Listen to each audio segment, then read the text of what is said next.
friends, and welcome to Enigma Night Gaming. My name is Liara, and I will be your host in today's adventure. Today, we are playing Tyrion Cuthbert, and it might be the final showdown. So, we are supposed to try and get Celeste out of her blood contract. So, she is the patron. She's the one that caused this whole thing. But she had good intentions. She wanted to save Tyrion because she loves Tyrion. And so we need to try and free her from this blood contract. Can we do it? Well, let's find out. Alright.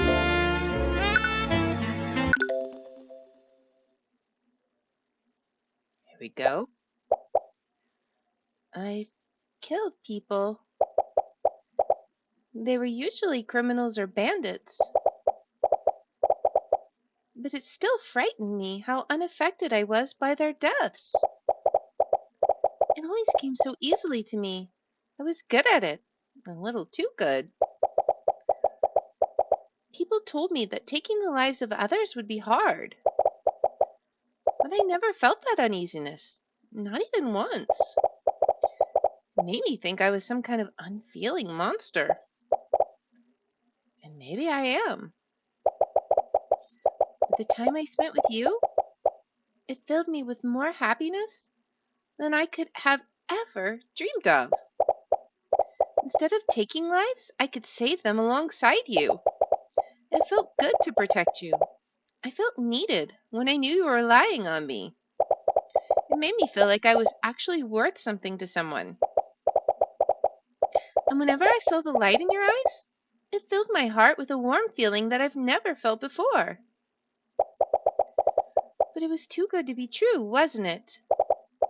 In the end, I failed you. I couldn't protect you, just like I couldn't protect my father. I don't understand. What did you ever see in someone like me? Or Celeste? I really don't understand. Why would you go this far for me? It's good to see you too. Ow, what was that for? You know what it's for, you jerk. I literally had to sign my soul away to hell to keep you alive. And you just threw your life away? What else was I supposed to do? Should I have just let Lucio kill you? Yes, that's exactly what you should have done. It's a lot better than gambling away your life. I was never going to go along with that. Do you even know me? Oh my, this is why I couldn't tell you the truth. Because I knew you'd do something stupid like this. You know I always get the truth in the end.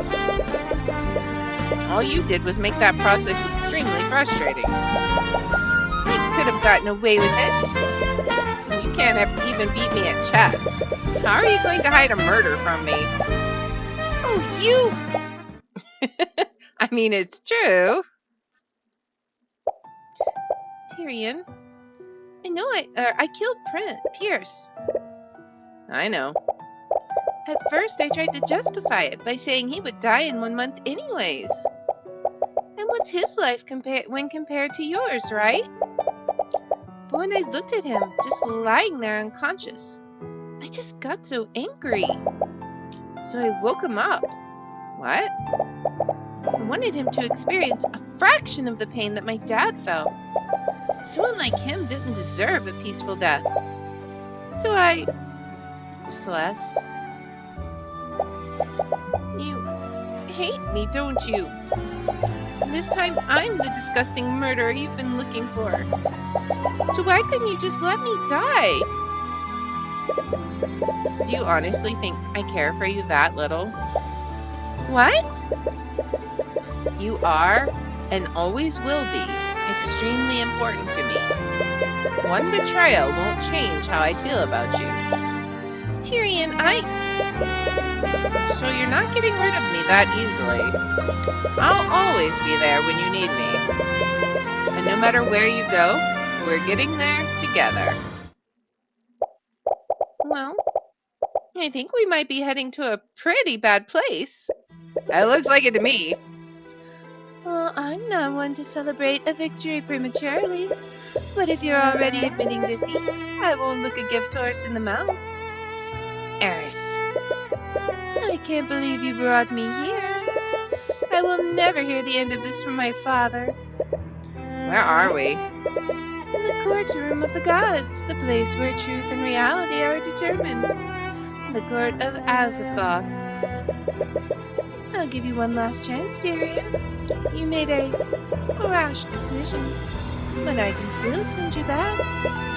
Even now, she's trying to dissuade you. Why is she so intent on making you give up? You're nervous, aren't you? Is that so? There's a reason you don't want me to bring you here. And I'm going to find out what.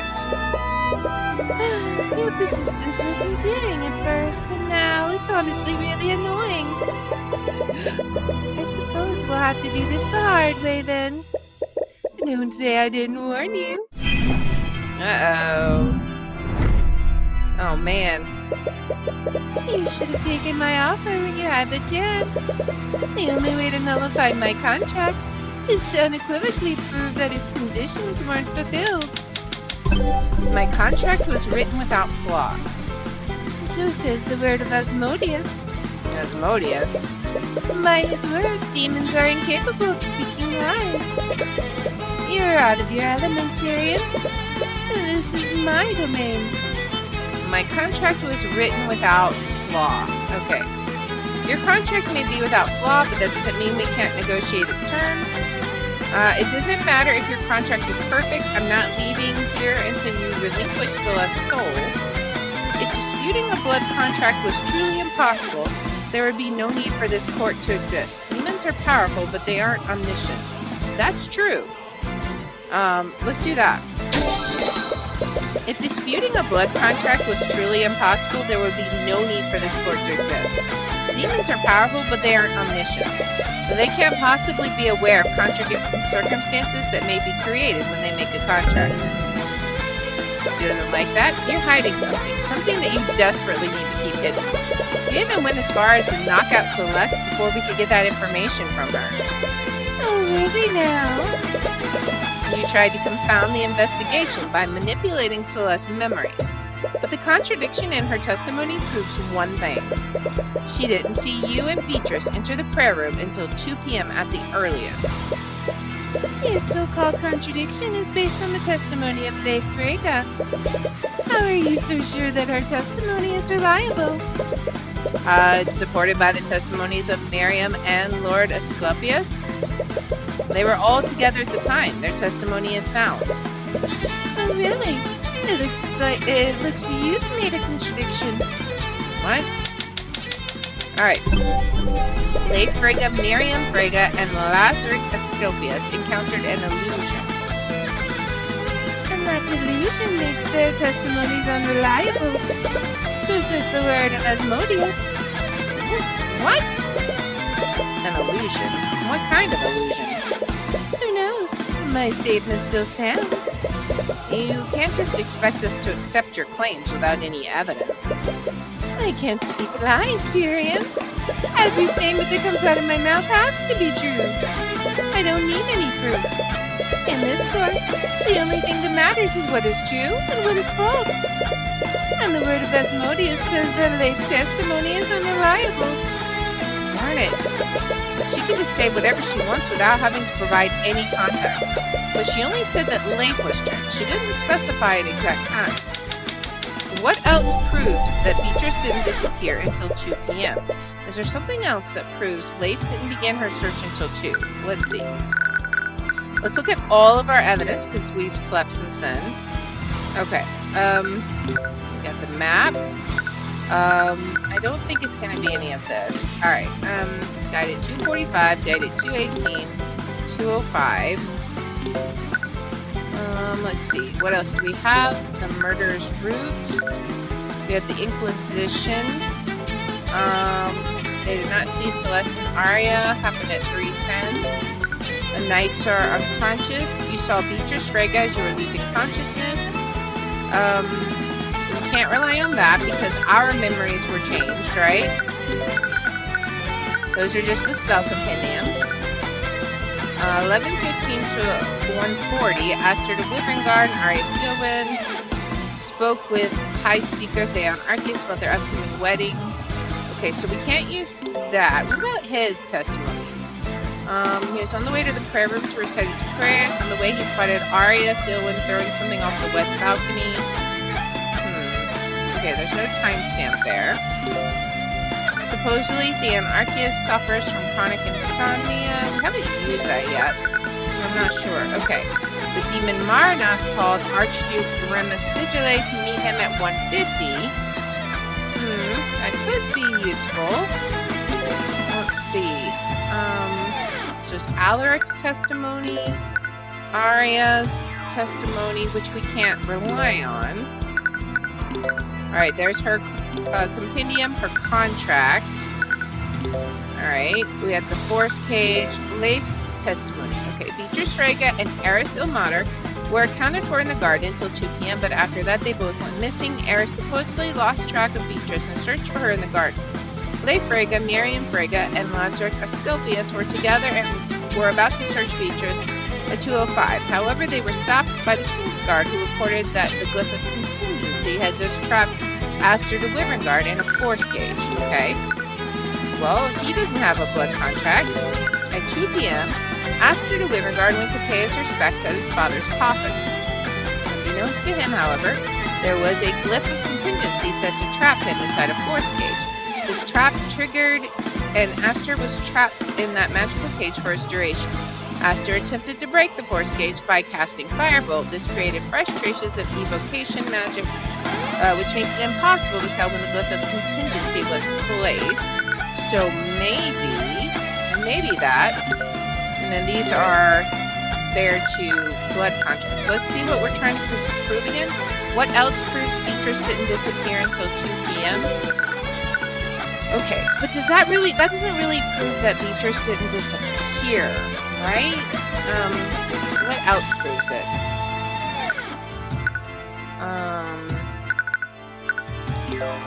Let's see. What about his testimony? The Inquisition discovered something was wrong when Alaric de Wyvern Guard reported a fire had broken out in the common room. He told them Arya Steelwind cast a spell on him. They did not see Celeste Toy. Okay, which proves Beatrice didn't disappear until 2 p.m. Is it going to be his testimony? The demon Marnoth called Archduke Remus Vigile to meet with him at 1:50 p.m. He apparently had very important information that Vigile couldn't ignore. He spoke with Marnoth until 3:10 p.m. The members of the King's Guard guarding the demon can verify this. Would it be his alibi? I mean, 1:50, Marnoth was, I don't know how that necessarily ties. We could try it, but I feel like we've got 2 testimonies here. We've got the Force Cage, and then we've got, Vigile's alibi. No one else really has a timestamp on their testimony. At least not that we can trust. His testimony doesn't have a timestamp on it.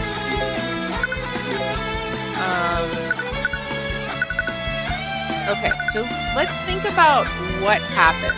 So, what else proves Beatrice didn't disappear until 2 p.m.? Is there something else we have? Is there a spell? Alright, let's see. Illusion. Do we have an illusion spell? We have invisibility. Illusory disguise. Places an illusion on the target. Feign death. Conjure water. I don't even know if we have an actual illusion. Slowfall. Glyph of Contingency. Foresight. Yeah, none of these are actual illusion spells. Do we have anything from the School of Illusion? Let's look. Okay, invisibility is illusion. I don't think that would be applicable. Illusory disguise. Okay. Location. Alright, there's only, so far it looks like there's only 2 illusion spells. I think. Maybe. Yeah, only 2 illusion spells. Neither one of them seem to fit. So which one do we think? There were traces of illusion magic at the crime scene. They might imply someone hid themselves from the guards as they set this trap. Maybe. Okay, this is the closest we have for a link to Beatrice, though. I don't know if this is going to work, but let's try it. No. Okay, what's this? Oh. You're going to have to do better than that if you want to beat me. Okay, so it's not that. Let's try this. I don't know if it's Aster's being trapped either. Okay, it was. Regardless of when it happened, Leif and her party went to search for Beatrice after you two went missing. Do you confirm or deny that? I won't deny it. Perfect. Whoever set that trap, they set it to trigger when Aster approached his father's body, and it didn't trigger until 2 p.m.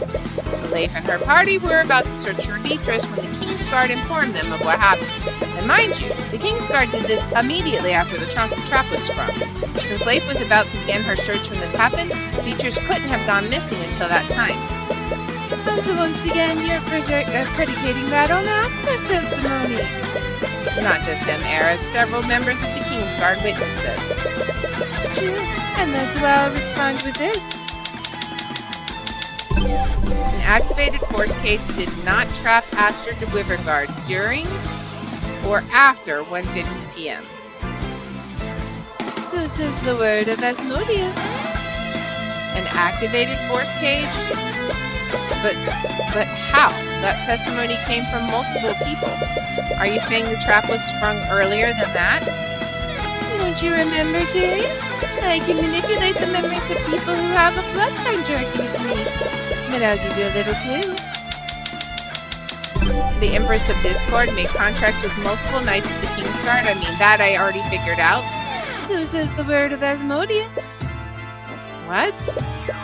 I tampered with their memories. You can't trust their accounts of what happened. How many people did you make contracts with? Little Lady Steelwind has been investigating my work for the last few months, but I've had my talons in Wyverngard for far longer than that. I've been preparing for this for quite some time. But even the King's Guard? No one is safe from temptation. Everyone has a price. Your little girlfriend should know better than anyone. Oh, poor Celeste. Still, there has to be something. I still have more evidence. Oh, really? Whose testimony will you be relying on this time? You can present all the evidence you want. Most of what you have is based on eyewitness accounts. Even so, you can't possibly have made a contract with everyone there. Let's check that again, shall we? It's possible that I have a blood contract with everyone present during the massacre, except for, Aster. Who says the word of Asmodeus? Are you kidding me? But you said it's only said it's possible. You never said it actually happened. You're the one disputing my contract, Tyrion. The burden of the proof is on you. That's completely ridiculous. How could I possibly verify a statement like that? It's simple. Issue a divine edict to each person who was at the cathedral. You know he can't do that. If he gets it wrong even once, he'll die. That sounds more like your problem than mine. Darn it. Nothing to say, Tyrion. Isn't this the part where you present some groundbreaking piece of evidence?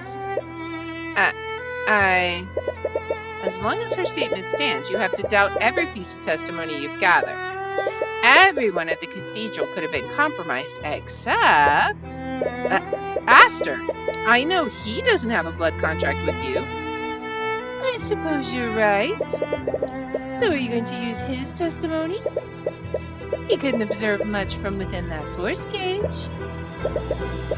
You understand now?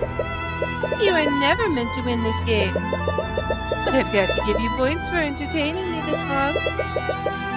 This is the most fun I've ever had, and I truly mean that. Tyrion. Come on, there has to be something you can use. But all the clues you've gathered could potentially be lies created by her. They're useless against her. Tyrion, you have to say something! You can feel your strength fading. It feels as if you're being pulled into an eternal sleep.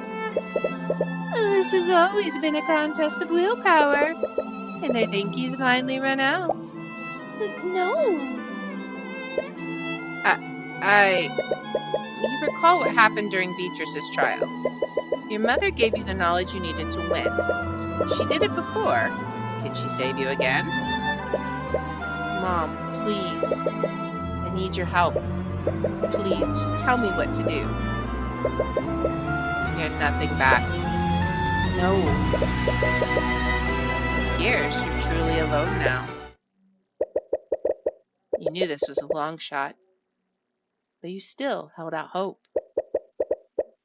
You just wanted to protect Celeste, and you really thought you could do this. But Eris is a being who wraps herself in layers upon layers of lies. She has the power to make you doubt everything.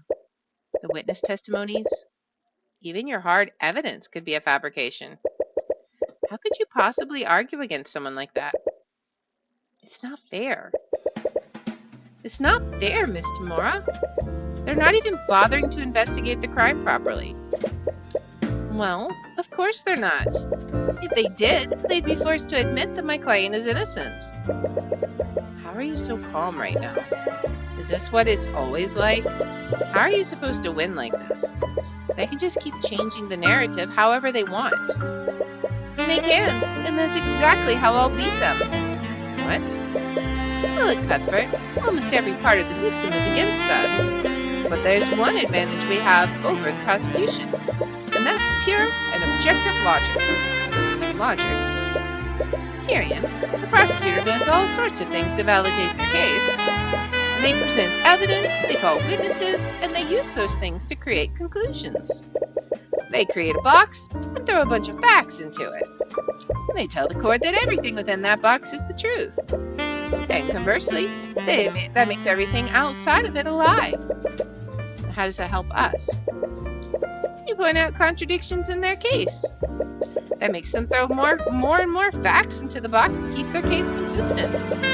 But if even one fact in the box is false, the entire thing falls apart. But surely they'll realize what you're doing. What if they play dumb and refuse to add anything to this box? Well, you can force them to. What? You can present your own truths. And you can force the prosecution to either accept or deny them. By doing that, you can control what goes into the box. This all sounds so complicated. I don't know if I'll ever get the hang of it. Don't worry, you've always been a sharp kid. I know you'll do great things. So don't give up. Alright, so we can just assume all of our stuff is true, and she has to, she has to refute it, right?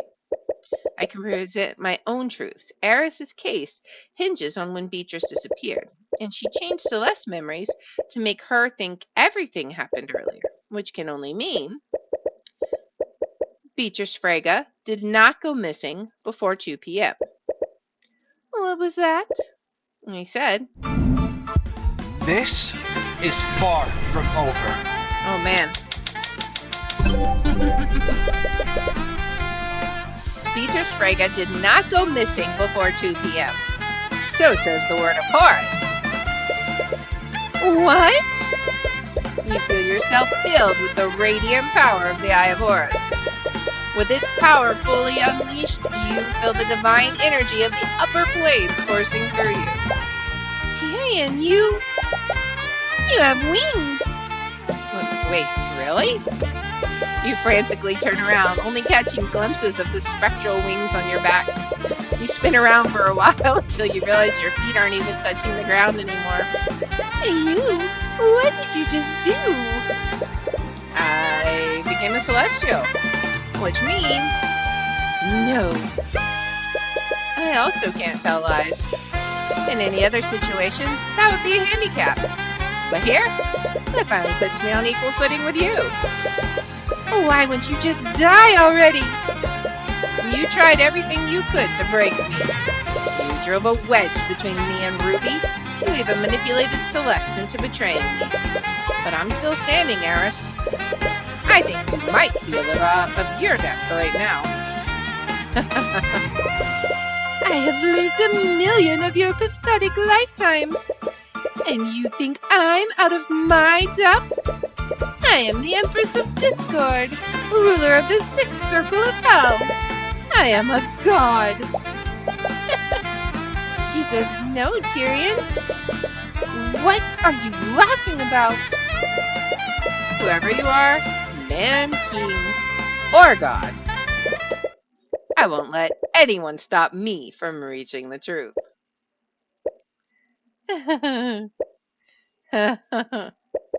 Since you so graciously bared your soul to me, I guess I should do the same. I wanted to break your spirit in this form, all so I could keep things fair and interesting. But you know what? Right now, I just want to see you die. Oh, she's like going crazy.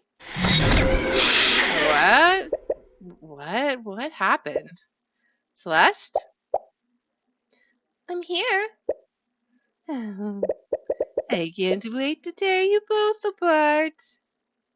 Uh-oh, what's going on? This Final Fantasy end boss? What? What is that thing? You do honestly think my true form was that of a teenage girl?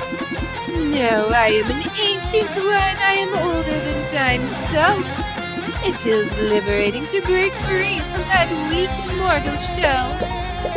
So this is what you really look like. Well, it doesn't matter. Whatever you are, I'm taking Celeste's soul back. Kick her butt, Tyrion! Do you think I'm going to carve your souls and mount them in the fields of Malbush? I'm going to... Okay, so she's going to do that? What is Malbush? Okay. Oh, man. Fate challenge? Oh, man. You'll need to be careful. You're bound by the same rules as her now. You can't tell lies in this form, even accidentally. Why don't we pick up where we left off? I have established that Beatrice didn't go missing until 2 p.m. I wonder, why would you go to so much trouble of making me doubt that? When she gave her testimony, Celeste said that Eris and Beatrice entered the prayer room at 1:40 p.m. But from the axiom you declared, you know Beatrice didn't disappear until 2 p.m. Why did Eris change Celeste's memories? Eris clearly changed Celeste's memories, but for what purpose? Okay, so what do we have? We have Eris needed, Celeste wanted, Eris forced, Arya wanted. It's probably Eris needed. Celeste to believe the blood contract occurred earlier, was a normal document. Okay, Arya to attack, Arya to believe, Celeste to believe, Tyrion to realize. Okay, so needed Celeste to believe the events, the truth, never actually happened. Okay, quickly and efficiently, a lie occurred earlier. Needed to believe the victims, the blood contract, the events. Eris needed Celeste to believe the events occurred earlier. Never actually happened. Occurred earlier. So Eris needed Celeste to believe the events occurred earlier. Why did Eris change Celeste's memories? Eris, is that the only option? Eris needed? Eris forced? Eris needed. Eris forced. Why did Eris change Celeste's memories? She needed Celeste to believe the events occurred earlier? I believe you needed Celeste to think the events happened much earlier. Staying quiet. That won't work this time. Alright. Celeste McCoy remembered the attack occurring much earlier than it actually did. So says the word of Horus. Nothing to say. You can't stay quiet forever. I didn't need her to think that specifically. I simply wanted to confound your ability to deduce what actually happened. And isn't that not what happened? That may be, but I think you had a specific reason to move her timeline back. An event occurred that required Eris to change Celeste's memories. So says the word of Horus. Okay, an event occurred that required Eris to change Celeste's memories. Okay, so what happened? During the afternoon of the murder, Celeste heard a suspicious sound, investigated the hallway leading to the prayer room. There she saw Arya still when fighting the guards. Arya didn't respond to Celeste's questions, attacked her as well. The two fought to a standstill. She said that was a lie, right? An event occurred that required Eris to change Celeste's memories. What event occurred?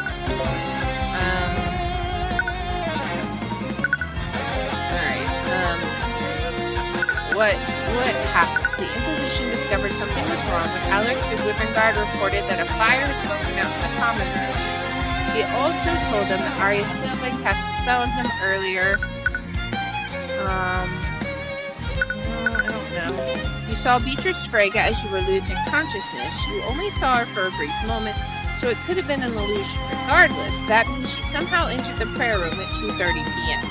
A knight was assigned to guard Beatrice and kill her if Marnoth attempted to escape. He was later found comatose in front of the prayer room. Eris the Martyr, who was also with Beatrice when she disappeared, has been missing since the massacre. An event occurred that required her to change Celeste's memories. What event occurred?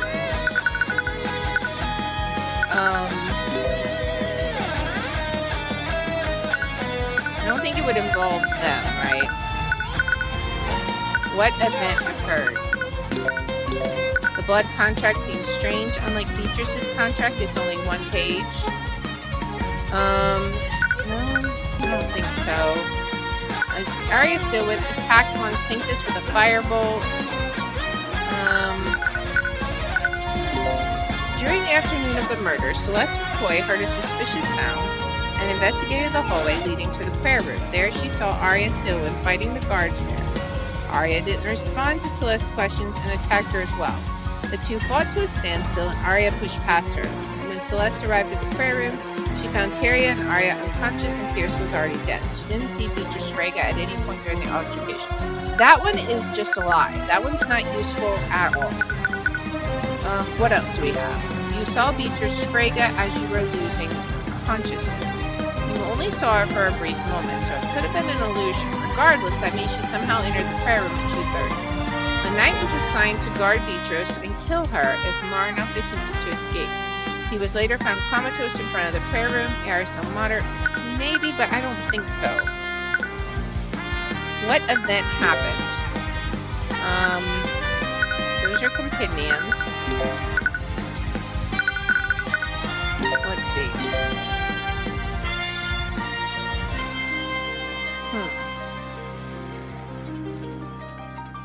So, what would have required Eris to change Celeste's memories? Why?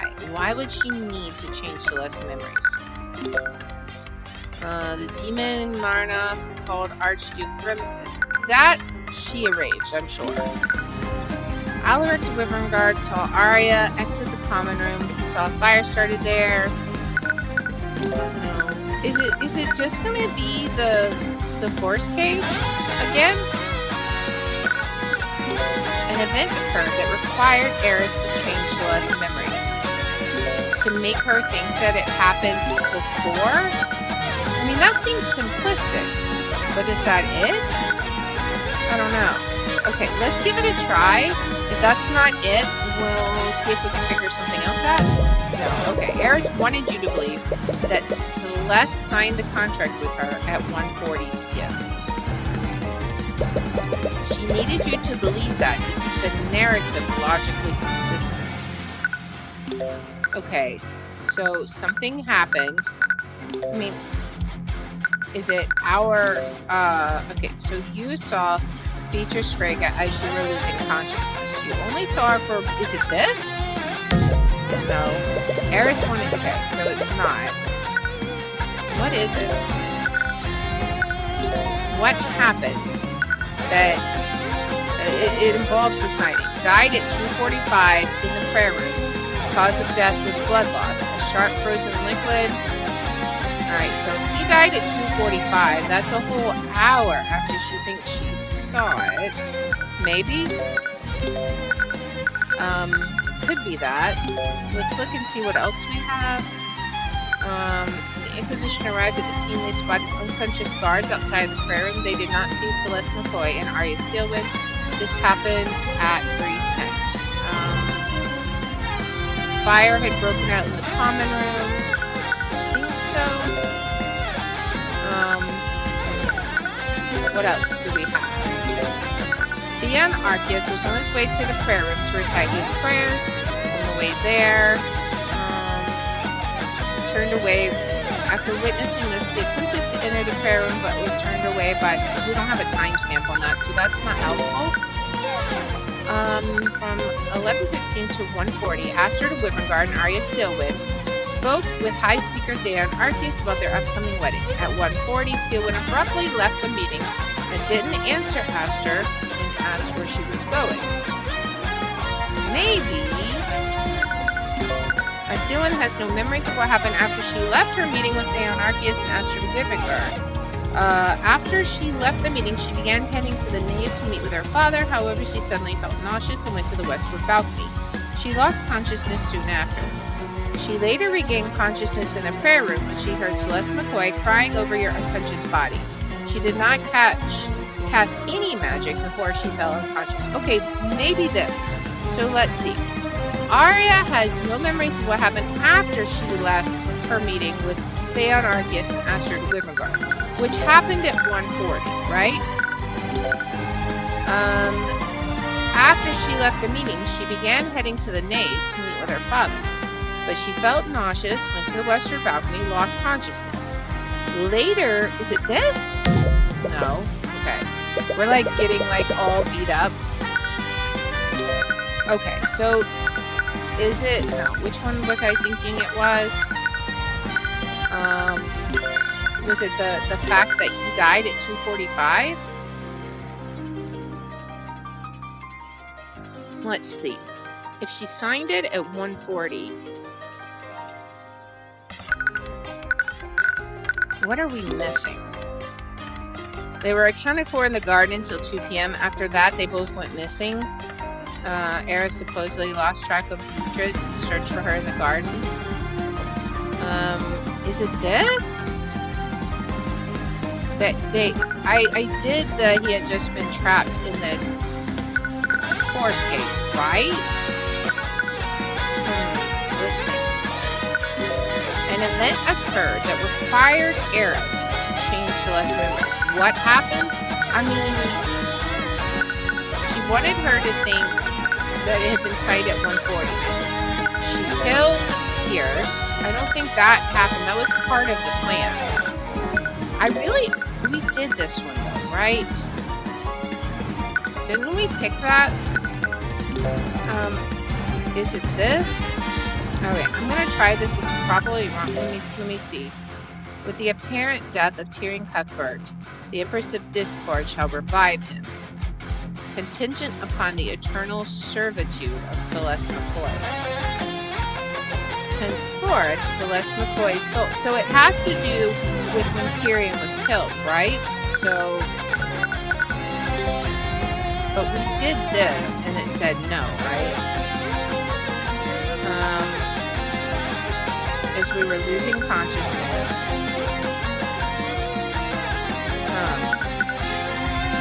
Died at 2:45 in the prayer room. Cause of death was blood loss. A shard of frozen liquid was found stabbed through his heart. It's very likely this was the murder weapon. Let me think. So, yes, that happened. So she went into the prayer room, killed Pierce. This was while he was dead, right? But she did, oh, no, because that was part of her contract. Part of her contract was that she needed to kill Pierce. So it wasn't that. With the apparent death of Tyrion Cuthbert. So when did he supposedly...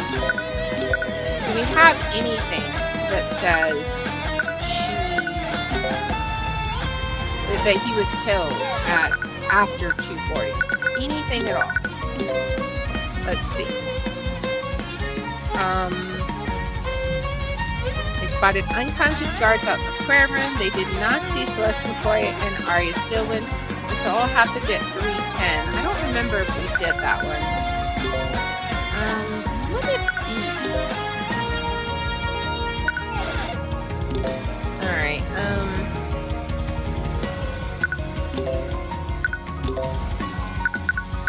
I feel like it's definitely related to when he was in the prayer room. But how do we narrow that down? Let's see. These are just the compendiums. I don't think those are helpful. Abruptly left the meeting and didn't answer Aster when asked where she was going. So part of the contract. Okay, part of the contract. Let's think. Part of the contract was that she had to go get Arya to sign her contract, right? So if she left from 115 to 140, so somewhere in that time period, it's got to be this, right? Because she had already signed her contract by here, right? No. She wanted you to believe that Celeste signed the contract with her at 140. She needed you to believe that to keep the narrative logically consistent. Okay, so what would it be? An event occurred that required Eris to change Celeste's memories. What event occurred? I feel like I already tried this. Like, we're probably going to lose this round and have to come back all the way to this. That's okay. We'll be able to skip forward in the video thanks to the magic of editing. So what happened? He died at 2:45. That's an hour after. I feel like that's not relevant. Let's see.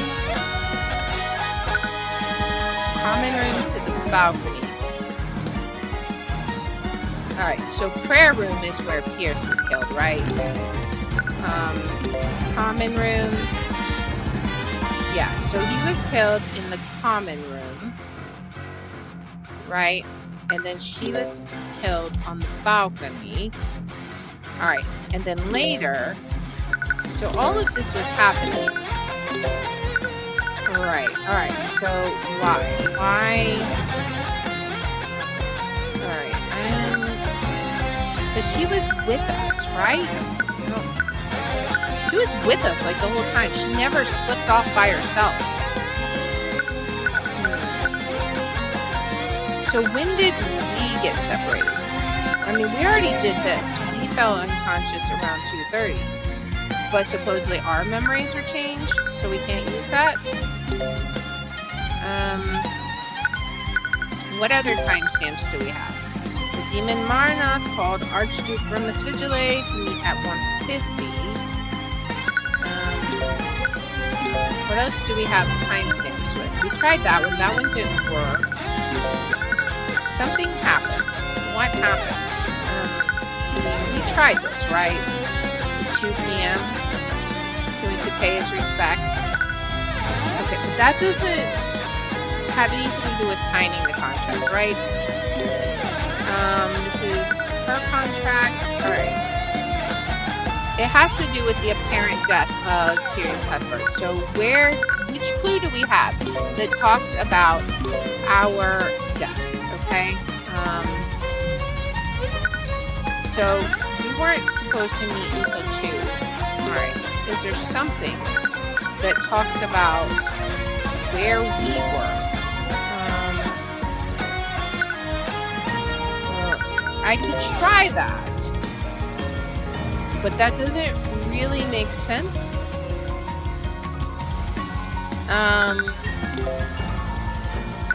Okay.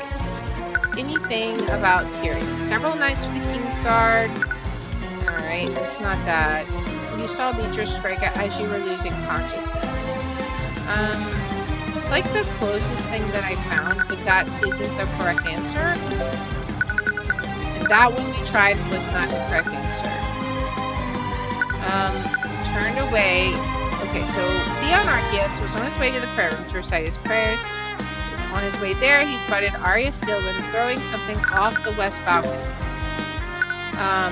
Which would have happened, so this would be at 2:18, right? He assumed the object must have been Sybil's body, but he was turned away by the knights guarding him. I don't know that that's helpful.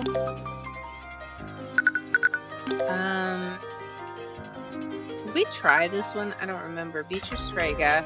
They were accounted for until 2, but after that they both went missing. I feel like we tried this one. Alright, I'm gonna go ahead and try this one again instead of second guessing myself. I want to try Leif's testimony. I want to try that, and I want to try, maybe I'll try Garrett Pierce all in a second.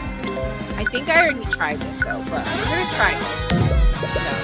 Alright, so we got it. I knew we only had one answer back. That's fine. Until the story of Tyrion Cuthbert ends. I will enjoy bringing your play practice back to Melbourne. Alright, let's say no. We're gonna try this again. Alright, let's do this again. Alright, same rules. Let's pick up where we left off. Okay, so she's not saying anything. You know Beatrice didn't disappear until 2 p.m. Why did Eris change Celeste's memories? Okay, so Eris needed Celeste to believe the blood contract. Wait, what? The events occurred earlier, right? All right, let's read this again in case we missed something, a hint here. Staying quiet, that will work this time. Alright, Celeste McCoy remembered the attack occurring much earlier than it actually did. So says the word of course. Nothing to say, you can't stay quiet forever. I didn't need her to think that specifically. I simply wanted to confound your ability to deduce what actually happened. And is that not what happened? That may be. I think you had a specific reason to move her timeline back. An event occurred that required Eris to change Celeste's memories. So says the word of course. Alright, I don't think this is going to be it. Let's just try the Garrett Pierce on us. Okay, so that's not it. Let's try, Aster getting trapped again? No. Okay, so it's not that. Do we have anything else? I don't think we have. What clues do we have? So we have the letter from Garrett Pierce. Alright, so we know it's not that. I don't think it's going to be that. The murderer's route, I don't think that matters. They did not see Celeste McCoy and Arya Stillman at 3:10. I don't know that that's necessarily helpful. We tried that, and that one was not true. These are the compendiums, they're not helpful. We tried that, that wasn't helpful. Theon Arceus was on his way to the prayer room to recite his prayers. On his way there, he spotted Arya Stillman throwing something off the west balcony. He wasn't able to see what she threw. I mean, that would help here, but not necessarily exactly. Arceus didn't hear the fight. This should explain why Arceus didn't hear the fight between Celeste McCoy and Arya Stillman. No, because that didn't happen. There was no fight. The demon Marna called Archigrimus. Okay, that doesn't. I don't think that helps. We tried that one. She had that symbol. That's her compendium, her contract. What happened? For the intentions of this contract, the person who hands the contract to Arya Stillman will be referred to as the patron. By signing this contract, Arya surrenders her mind, body, and soul to the patron. Maybe. maybe Arya's contract is what happened. But I don't know. Arya attacked him. We've already tried that. He didn't have a contract. We tried that. And then these don't matter. With the apparent death of Tyrion Cuthbert. Do we just present her contract? It's with the apparent death of Tyrion Cuthbert. I mean, it's the only other thing that seems silly. Okay. Alright, what can we present? We can try Arya's contract, but I don't know. No. Okay. Alright, we have one more shot before we gotta retry. What was it that happened? I mean, the event that happened was we went unconscious, right? We died, but we have nothing that says if we died.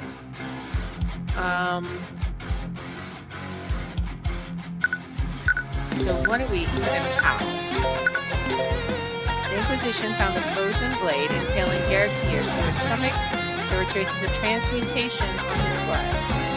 Frozen blade. How long does the blade stay frozen, I wonder? Just out of curiosity.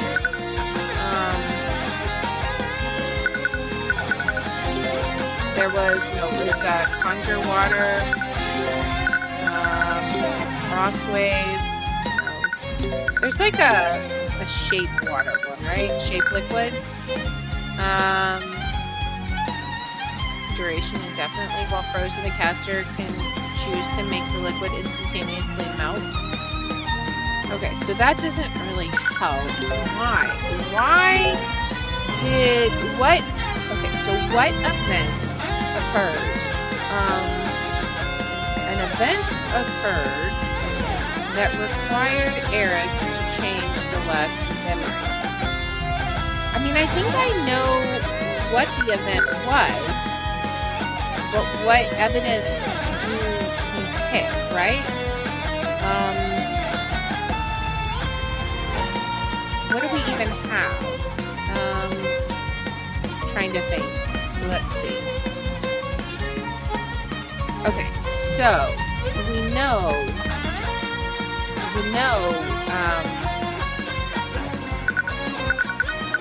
her contract states with the apparent death of Tyrion Cuthbert. So it has to do with our apparent death, right? But what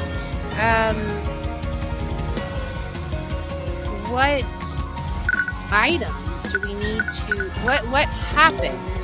I mean, we have a basic timeline, right?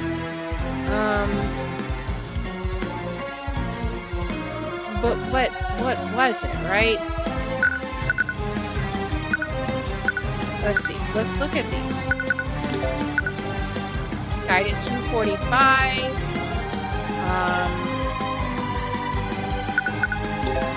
Coraline 218. Guide at 205. So we tried Garrett Pierce. His was at 245. So if the contract got signed after, okay, let's see. So Beatrice disappeared, and she was assisting in. Okay, so let's think about timelines. So we have Von Sanctus was killed at 205, then Sybil at 218, and then this was completely unrelated. That was Celeste at 245. So in theory, Celeste and Tyrion are in prayer room at 2, right? We're like talking to Garrick and all this stuff's going on. Meanwhile, because we weren't supposed to meet there until 2, right? So if we were there at 2, then we're just sitting here talking with him while the murders are going on. So she left at 1:40. She doesn't answer when asked where she's going. She has no memories of what happened after her meeting with Theon Arceus. Okay, so let's see. Well, this is the first murder. So is that supposed to be what happened? Like, was this death too early for the timeline to be consistent otherwise? Okay, so it was the death of Lloyd von Sanctus, right? You needed Celeste to think she signed the contract much earlier than 2 p.m. That's because Lloyd von Sanctus' death occurred at 2:05 p.m., which would imply that you killed me, convinced Celeste to sign a contract, and made Celeste trick Arya into signing another contract. All in the time span of 5 minutes. That's true. Could it be possible that Celeste isn't the patron? Oh, yeah, that's true. Okay. Because otherwise, yeah, because Arya's contract was signed at 1:40, right? If that's, it's the only logical conclusion. The timeline is far too short. Right, okay. Even if you remember being tricked by her, we can't trust your memories. Isn't that right, Eris? Your desperation is almost pitiful. I should respond so there's no room for doubt. Celeste McCoy was the person who gave Arya Stillman that blood contract. So says the word of Asmodeus. I knew it. Is something wrong?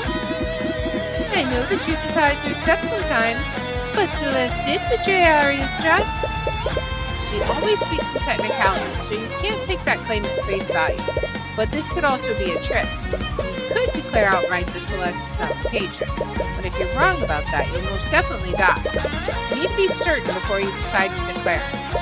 Okay, let's assume that Celeste isn't the patron. Why would Celeste hand Arya a blood contract? If Celeste isn't the patron, the contract would have already been signed. Wait. If Celeste isn't the patron, that contract would have already been signed. And you already concluded that the blood contract was disguised as a normal legal document. You recall something happening, but it's still muddled. What was it?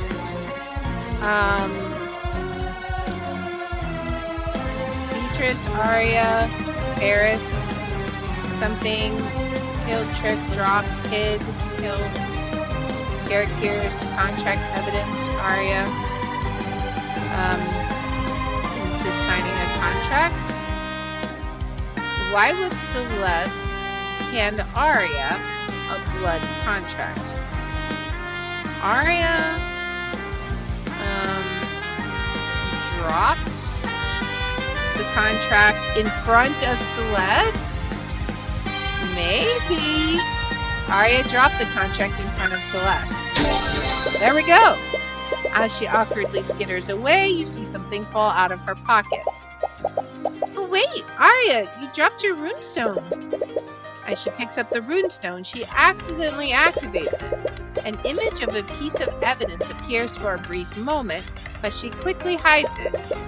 But not before Celeste sneaks a peek of it. Oh, I see. Celeste, don't just invade her privacy like that.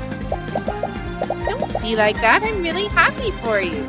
It was the marriage contract. Okay, she definitely handed that contract to her after it was signed.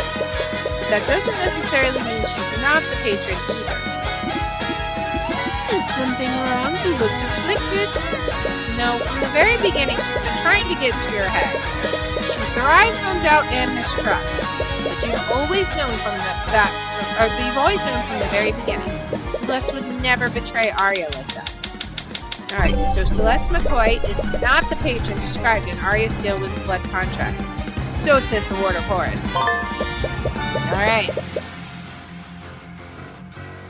Alright, so Arya's blood contract.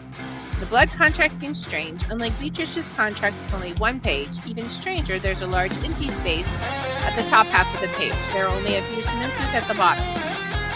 For the intentions of this contract, the person who hands the contract to Arya Steelwood will be referred to as the patron. By signing this contract, Arya Steelwood surrenders her mind, body, and soul to the patron. This contract will bind Arya Steelwood to the patron so long as they both live. It's signed with Arya's signature.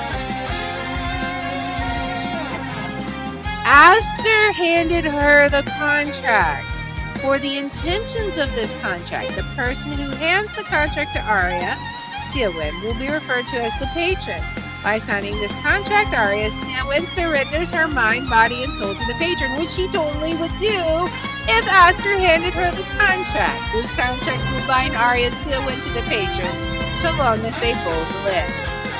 Okay, that makes total sense. Even now, you trust her that much?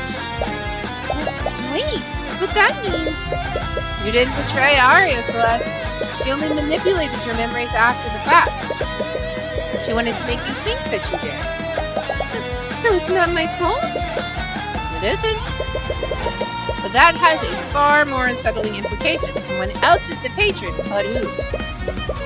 No, that's not important right now, but it is, I know who it is! We need to focus on saving Celeste now.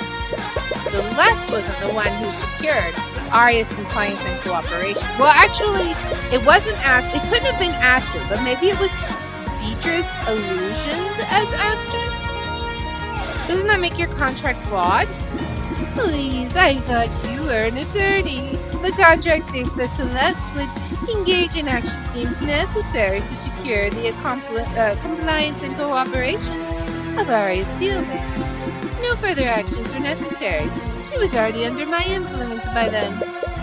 But that means none of this is her fault. Oh, I wouldn't go that far.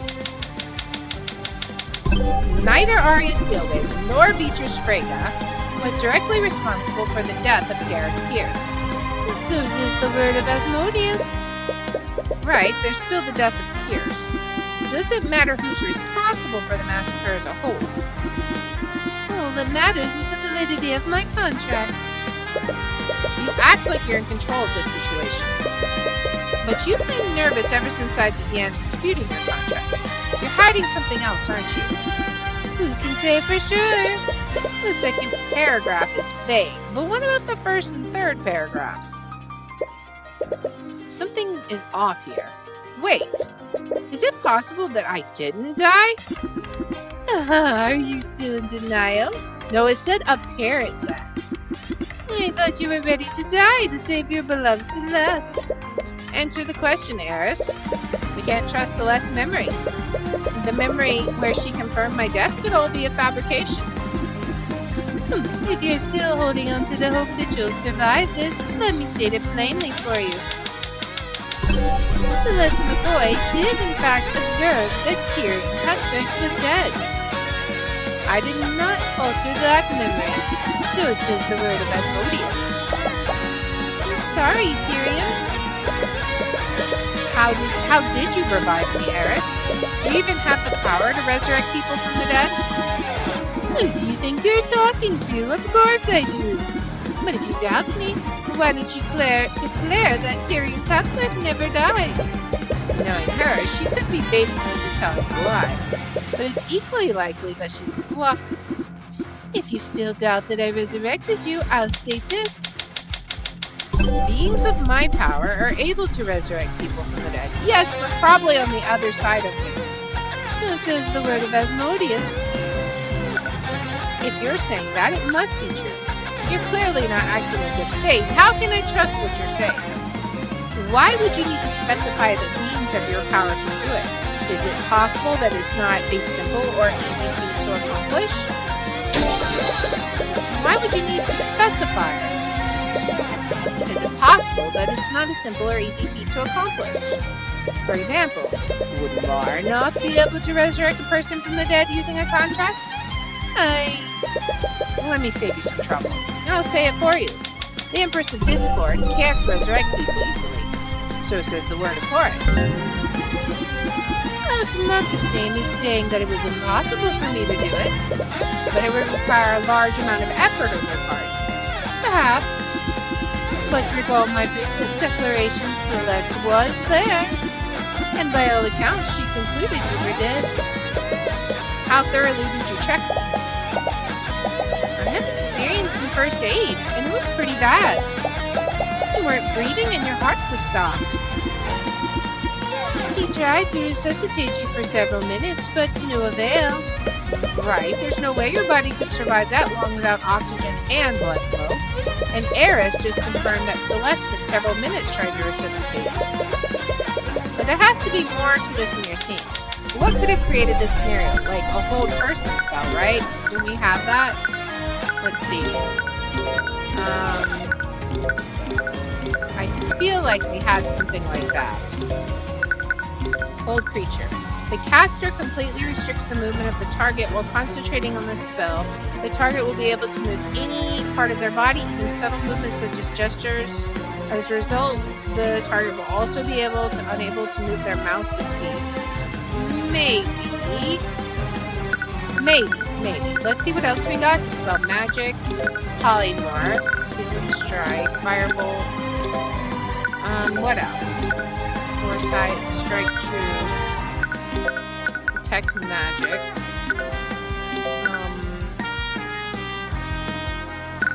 Anything caught within range is hit with a blast of extremely cold air. Liquids hit will be immediately frozen, and inorganic life will immediately enter stages of hypothermia. No, okay, that's not exactly it.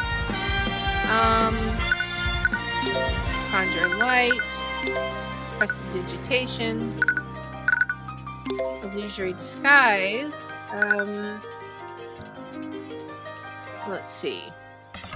Disguise moves with the target. Maybe feign death. The caster must be a target that's already unconscious. While they concentrate on the spell, the target will appear to be dead. The target creature will stop breathing and their heart will stop beating. However, the life energies of the spell will keep them alive for the duration.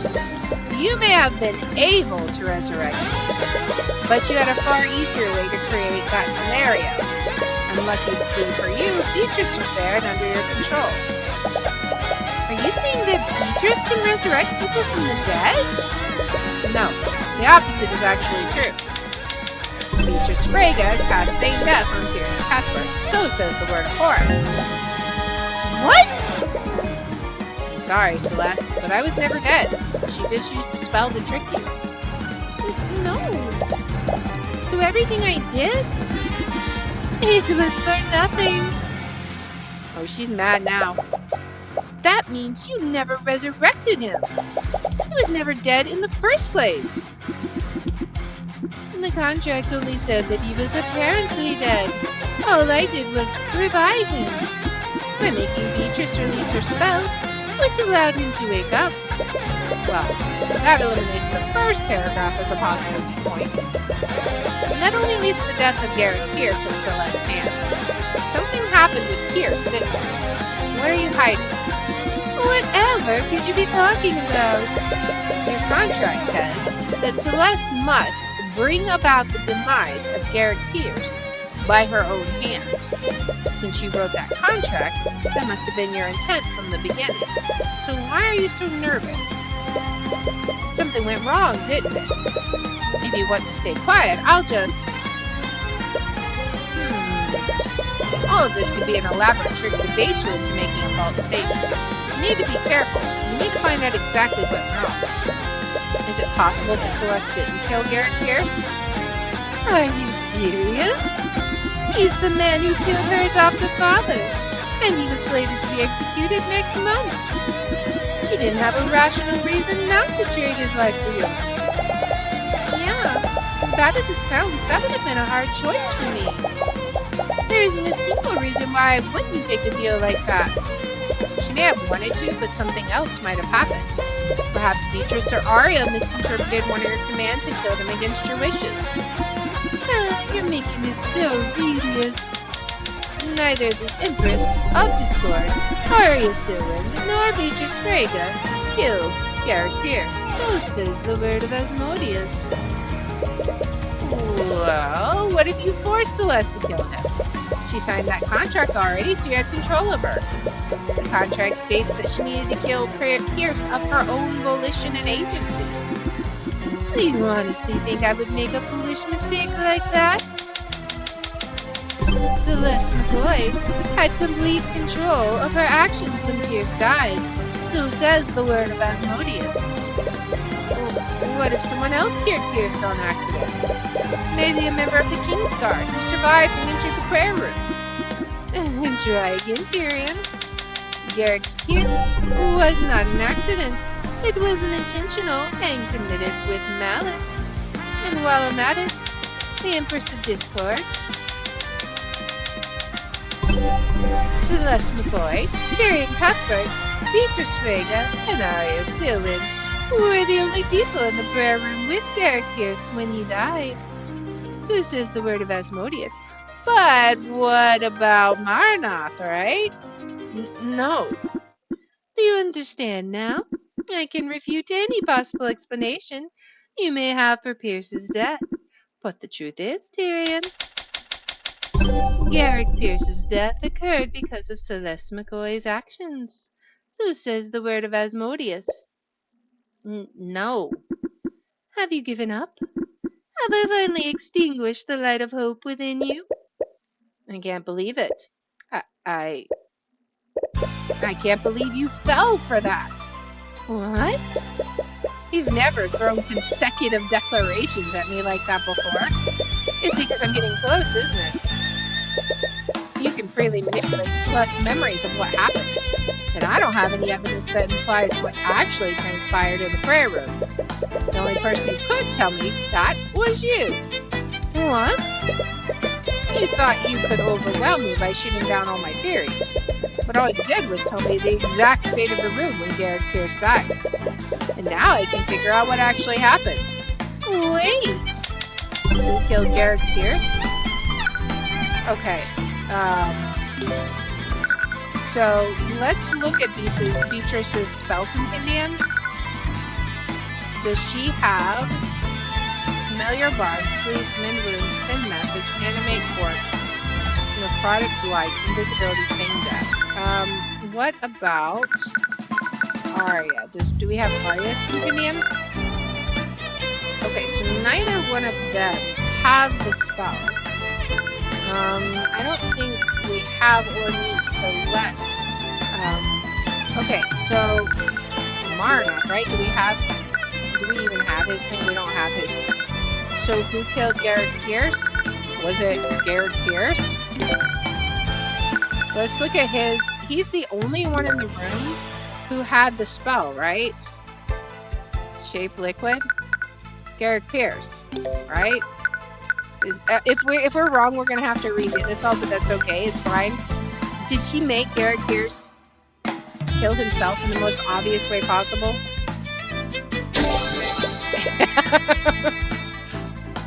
Eris, the modern Empress of Discord. No. Stop this.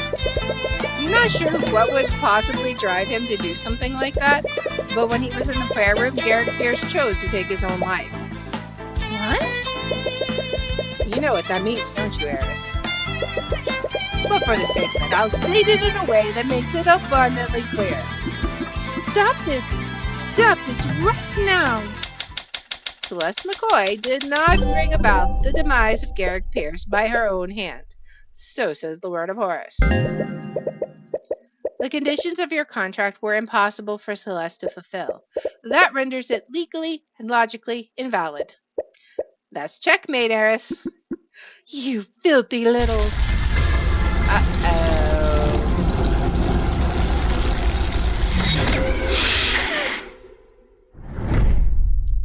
Contract nullified. You're back. Does this mean you? I successfully nullified Celeste's blood contract. You look in your satchel and check the place where you've been keeping her contract. You only find a pile of ash. It appears that it's completely disintegrated. But you're still alive. How? You. At first, you think she's glaring at you, but then you realize... Me? You little witch. I could have accepted losing to a Heavensborn, but you? What are you talking about? Tyrion's the one that beat you. Wait. I remember what really happened now. Tyrion, please wake up. You can't die. It appears that he's quite dead. You should be more careful, Celeste. You might hurt someone if you swing that dangerous thing around. I was right about you all along. I should have never trusted you. I like your enthusiasm, but there's still something you can do to save him. What? What is this? Do you feel that pit of dread in your chest? It's the same fear my dad felt after you stabbed him. And with his life, you'll have your beloved Tyrion back. What are you waiting for? End him, Celeste. I can't. What? What are you talking about? Tyrion, he wouldn't want this. He never has to know, Celeste. I can protect you from his eye of horns. That doesn't matter. I can't do it. It's just... This man literally killed your adoptive father. Not to mention he's a dead man walking. You've lived a lifetime killing people. What's one more person? I will suffer your self-righteous pity, bastard. Don't misunderstand me. Right now, I want nothing more than to end your worthless life. But Tyrion's ideals are what saved me. That part of him is so wonderful and so beautiful. I could never betray those ideals, not even if it's to save him. You're actually serious, aren't you? You'd seriously sacrifice him to honor his idiotic ideals? I won't do it. I'm not going to sign that contract. Contract? Ah, I see now. What? So you're his little consort, aren't you? Figacqua? Darn it! Wait, get out of the way, you idiot! Drop the weapon, Pierce. Don't be stupid. The only stupid one is you, bastard. You should have known from the beginning. No matter what you choose, they were never going to let me live. They? But if I'm fated to die, then it's going to be on my own terms. Wait, stop. I'll see you all in hell. Darn it! Minas! Are you trying to heal him? It's too late. He aimed straight for his heart. No. Come on, you waste of human flesh. Wake up! I still need you alive!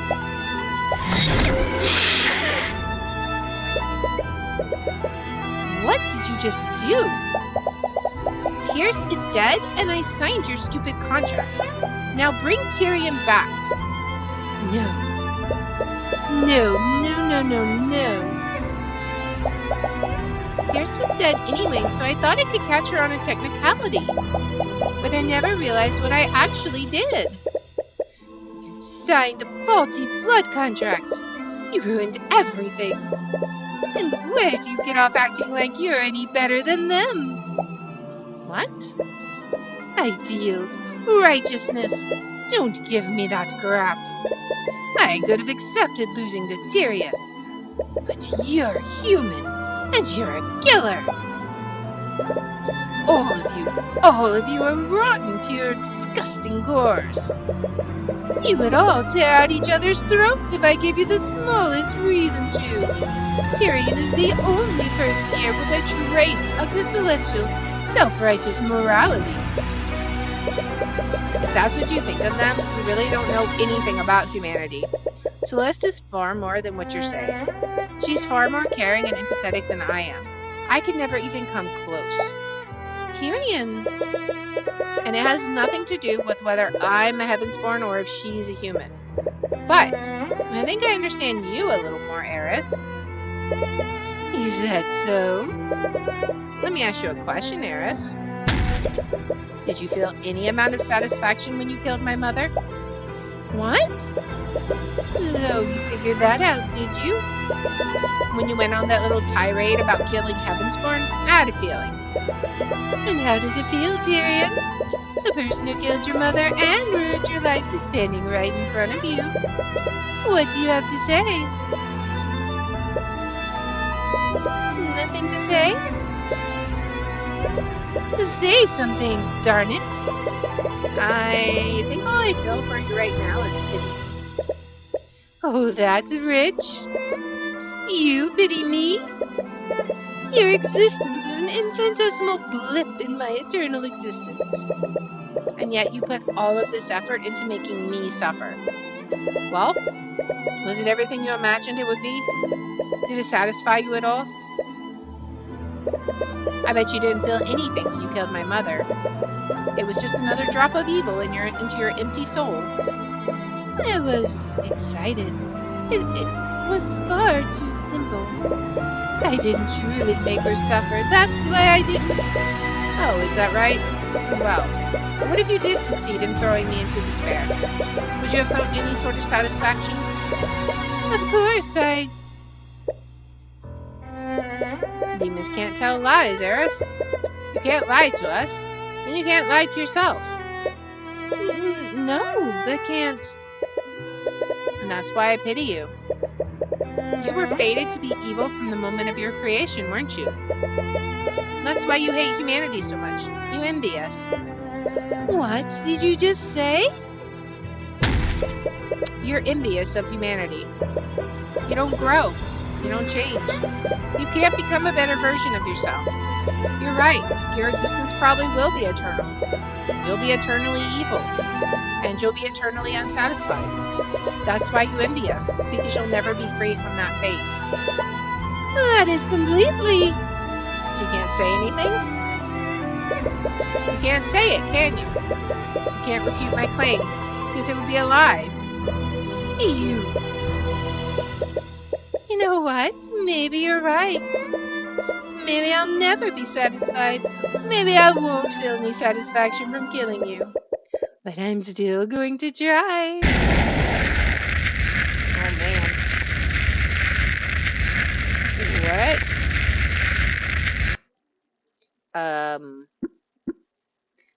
Arrogant witch.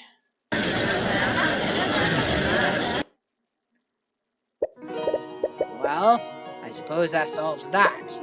Although, she'll definitely be back one day. When she does, I'll be ready. For now, let's be satisfied that we've finally discovered what happened. Oh, right. About that. Are you serious? After all that, we still don't know who the patron is? Not to this point, I'm just glad Miss McCoy wasn't the true mastermind behind this. Speaking of which, now that I've nullified her contract, Celeste should finally have her true memories back. Ugh, I do remember what happened, but it's still really fuzzy. I've really been trying to remember what was on Arya's contract when I caught a glimpse of it. But I think that's the memory Eris manipulated the most.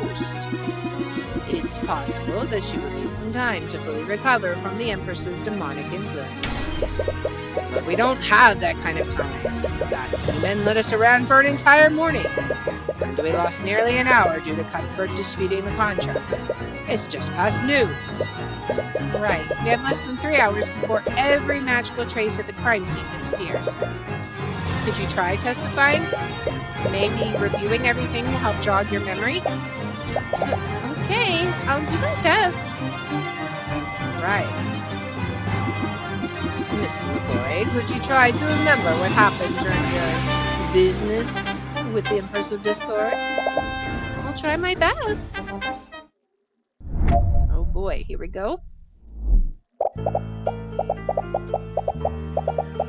I think I remember now. We went to meet with Pierce at 1:50 p.m.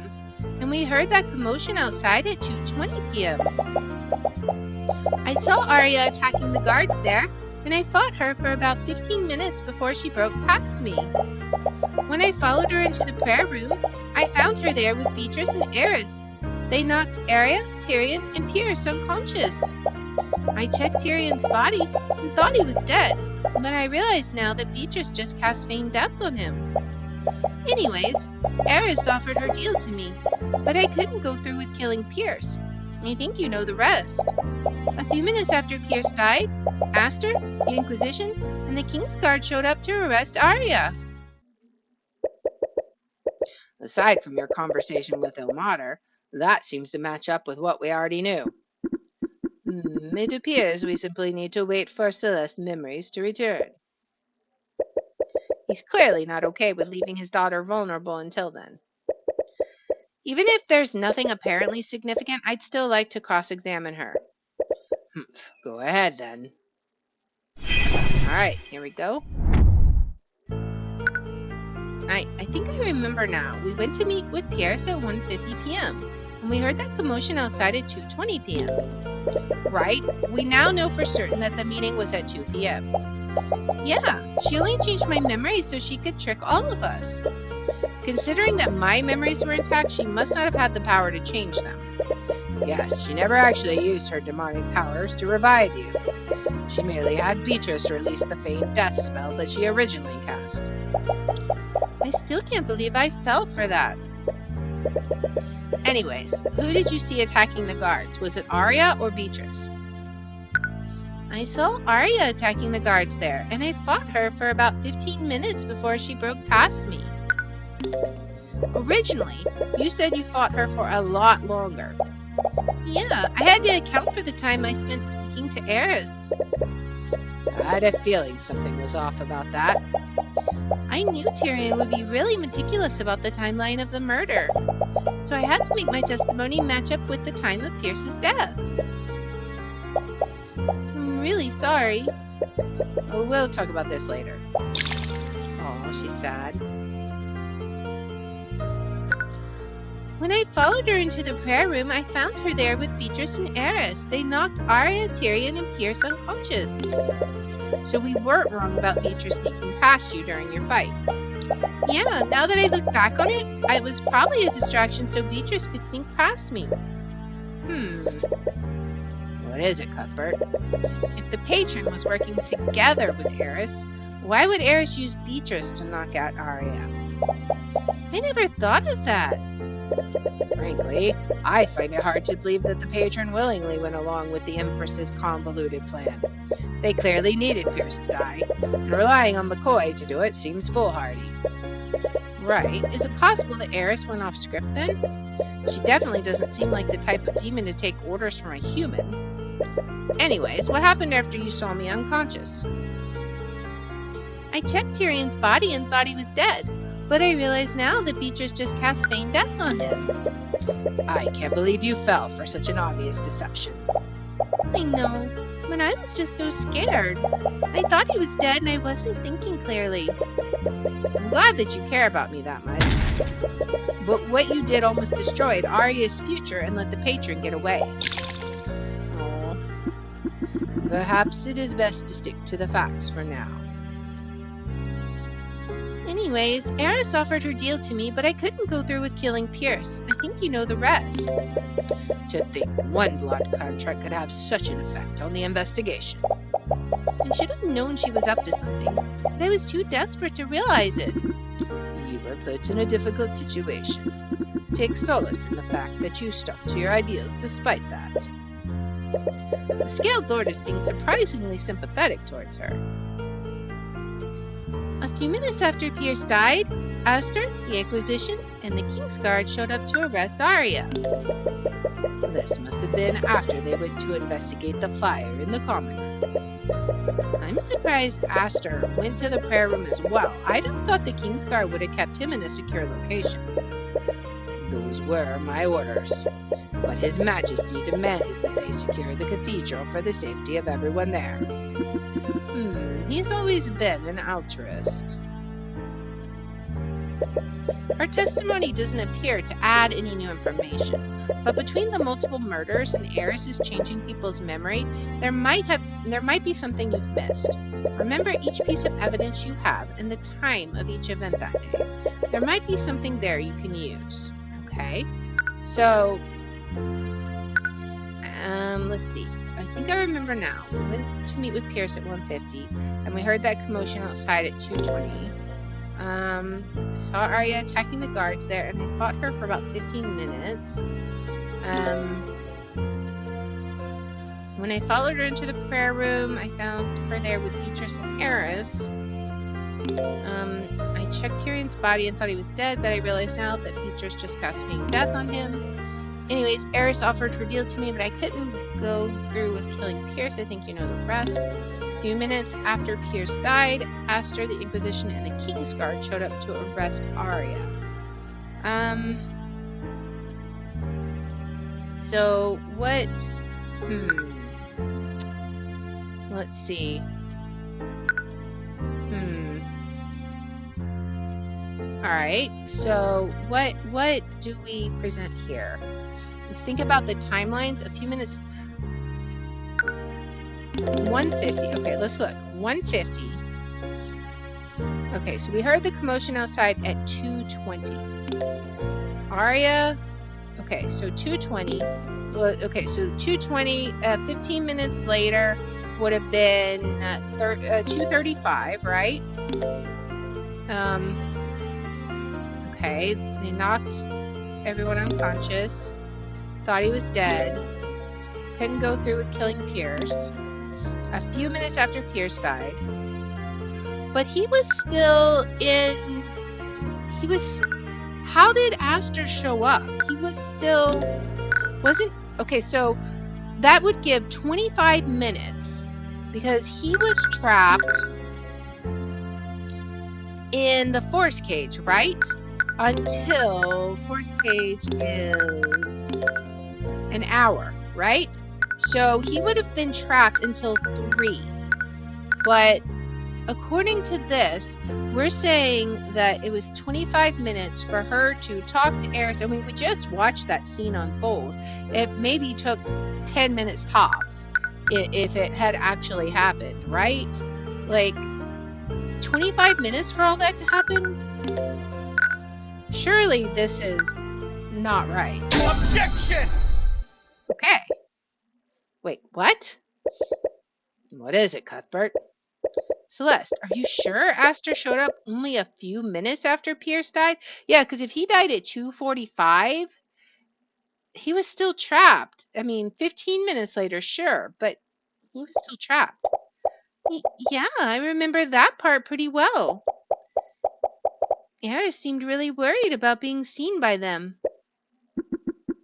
Have you figured something out, Mr. Cuthbert? It's just that... May I remind you that we are extremely pressed for time. Stop wasting our time and just say what you want to say. Celeste, Garrick Pierce died at 2:45 p.m.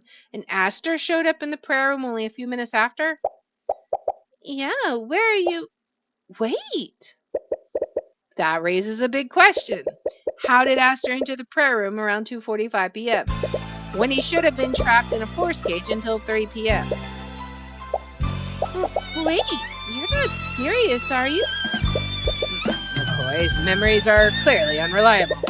My men all reported that His Majesty led them to the prayer room after he exited the force cage. Normally, that would be more concrete when compared to Celeste's testimony, but we can't trust their testimony. What are you talking about? While I was disputing Celeste's contract, Eris declared that she made contracts with multiple members of the King's Guard. What? They were working together with her. And if these contracts were structured similarly to Celeste, she must have had the ability to manipulate their memories. This means they could have intentionally or unintentionally lied during questioning. To think even the King's Guard have been compromised. How could I have let this happen?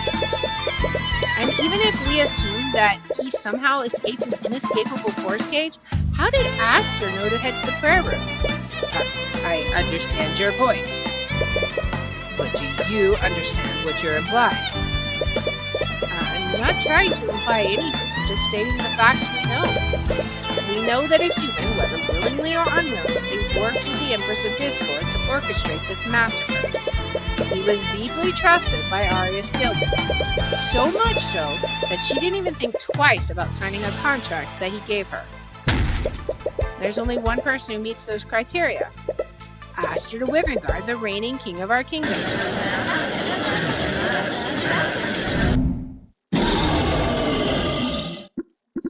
Order. I will have order. Mr. Cuthbert, do you understand the weight of this accusation? To claim that the king collaborated with a demon in any capacity is no small thing. I do, but I'm hoping this is all a misunderstanding. After all, Eris's goals seem to be nothing beyond sowing as much discord as possible. She made us believe that Celeste and Arya were both murderers. I want to save Arya, but I also want to believe in the people who've believed in me. If Aster has information that can save Arya, we have to find it. Very well, then. I suppose it's only right, then, with everything that has transpired, that the king should make his truth known. I agree, and I wouldn't have it any other way. Kingsguard, please escort His Majesty to the stand. Oh boy. Thank you for cooperating, Aster. Of course, I understand your position, Mr. Cuthbert. I'm hoping you can shed some light on how Arya came to be under the blood contract in the first place. It's possible Eris tricked you somehow and made you carry out the massacre. There has to be something we're not seeing, despite what the evidence points to. Evidence? You're referring to Celeste's testimony, am I correct? I'm sorry to say this, but are you sure we can trust her testimony? We can trust her now. She's no longer under the effects of a blood contract, which you claim no longer exists. But only you have the power to manifest them in the first place. What are you getting at? I'm sorry, Mr. Cuthbert, but I suppose what I mean is, after everything that just happened, how can we trust you? What? You disappeared for quite some time. Who knows where? And the only person who was there with you was Celeste and a demon who can clearly alter people's memories. Isn't it a little convenient she was burnt to a crisp almost immediately after you returned? She said it multiple times. That didn't actually kill her. And now, you're singling me out as the patron, the one ultimately responsible for the murders of Von Sanctus and Sybil. If that demon made you into her puppet, wouldn't this be exactly what she wanted? Right! How do we know this heavens can be trusted? We've all heard the story. He's practically a dissident. For all we know, he could be an agent of the theocracy. You can feel the room turning against you. Even the Scaled Lord was wary. Sorry, I didn't mean to insult you after everything is done. But I suppose there's one way to confirm your theory. And what's that? Use your divine edict on me, just like you've done several times before. If I truly was in league with that demon, shouldn't I have a contract with her? It will appear, even if I was made to forget about it. Wait, that's right. We already tried that before and it didn't work. Which means that he definitely doesn't have a contract with us. Why aren't you doing it? I can't. I've already tried and nothing appeared. I see. I'm sorry, Mr. Cuthbert. I know you care deeply for her, but we all saw Celeste's blood contract and we heard her earlier confession. Not to mention, we have no way of knowing whether Celeste is truly free from Eris' influence. If Miss Eowyn is safe, we must accept what needs to be done. I don't like saying this, but I think it's time this trial came to its conclusion. Don't you, Your Grace? He says nothing. Darn it, he's even got the Scaled Lord on his side. Even if it's against you, he raised a lot of good points. But is he acting with malice, or is he just being careful? Come on, think, Tyrion. We just proved my blood contract wasn't valid. But the one who made Arya commit those murders is still out there. Maybe you've been thinking about this the wrong way. Eris found ways to trick people into signing blood contracts before. So she wouldn't necessarily need a blood contract to trick Aster into accidentally helping her. The question isn't whether Aster knowingly did this or not. The question is, what part of the plan required Aster's physical involvement? That's when he handed her the marriage contract, right? There had to be some sort of physical involvement on his part. That might have left behind evidence that proves it. Aster was tricked into hiding the blood contract, right? Because that's was tricked into hiding the blood contract. No, if Aster really is the patron, he could have committed the murders through Arya. He wouldn't have needed to be involved in any of that personally. But there is one thing that he definitely needed to do himself. He was forced.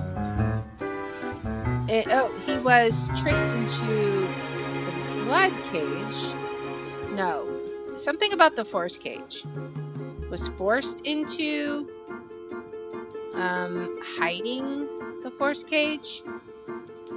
Was forced into. Was allowed. Aster was allowed to. Was forced to. Was forced to. Something about was tricked into hiding the force cage? Maybe? Aster was tricked into hiding the force cage? Maybe? What else do we have? So we have Aster, Eris, Celeste, Arya. Okay, so it's got to be Aster, right? Aster was tricked into, didn't want to, was allowed to, was forced to. Was tricked into hiding the force cage? No. Okay. One thing he definitely needed was tricked into signing the blood contract? No. But he doesn't have a blood contract.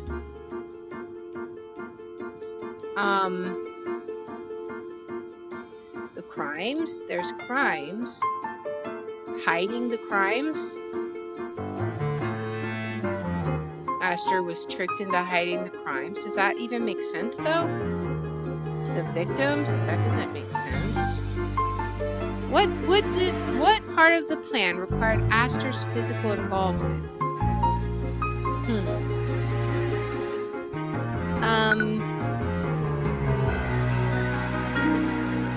I don't know. Hiding the crimes? Hiding the victims? That doesn't make sense. Was allowed to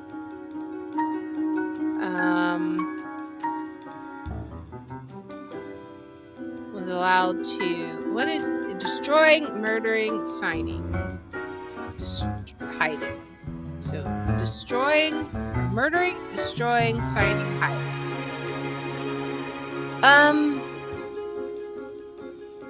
I think hiding, signing. Okay, didn't want to, was tricked into. I think it's got to be because none of the others makes good sense. Didn't want to, was forced to, was tricked, was allowed to sign. Yeah, I think it's got to be was tricked into because nothing else makes grammatical sense, right? All right, so Aster was tricked into. I mean, he doesn't have a blood contract. Yeah. He was tricked into destroying the force cage? No. He was tricked into hiding the force cage? Well, we tried that, right? He was tricked into murdering the victims? Like, that doesn't make sense. Yeah, that doesn't make sense. There's something he needed to do himself. I feel like it involves the force. Was tricked into hiding blood contracts? Maybe? Was forced? No. He wouldn't have needed to be involved in any of that personally. Didn't want to, was allowed to, was forced to hiding? No. It's gotta be was tricked. Because nothing else makes sense. Was tricked into destroying the blood contract? No. Okay, so hiding, murdering. Okay, so we have the crimes, the force cage, hiding the force cage, signing the force cage, murdering, destroying blood contract. No. What did he do? I feel like he was involved with, like, she would have eagerly accepted a marriage contract from her, right?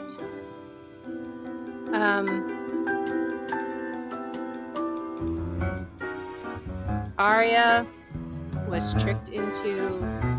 Oh, maybe it's Arya who's tricked into signing the blood contract. Okay, so I had the right concept, wrong words. He needed to trick Arya into signing the contract somehow. But you've seen how she is around him. That wouldn't have been very hard to do. No, Arya may be a lovesick disaster around him, but she's still an attorney. She would be careful to read any contract she signed. We deduced earlier that her blood contract was disguised as a normal legal document. And I remember, when you caught a glimpse of it, you immediately started teasing her. I'm really trying, but I just can't remember what I saw. But if I was teasing her about it, it was probably related to her relationship with Aster. What did Arya think she was signing? A marriage contract, right? I'm sorry. I know that doesn't really narrow it down. No, that's exactly the clue I needed. Really? Arya signed a marriage license, right? Aster, there is one physical piece of evidence that proves you were involved in this. Really? The Patron controlled Arya and committed each of these murders without having to do anything personally. But this was all contingent on tricking her into signing that contract in the first place. I recall that you went to a meeting with the High Speaker right before the massacre started. It was to discuss your marriage to Arya, wasn't it? Yes, that's correct.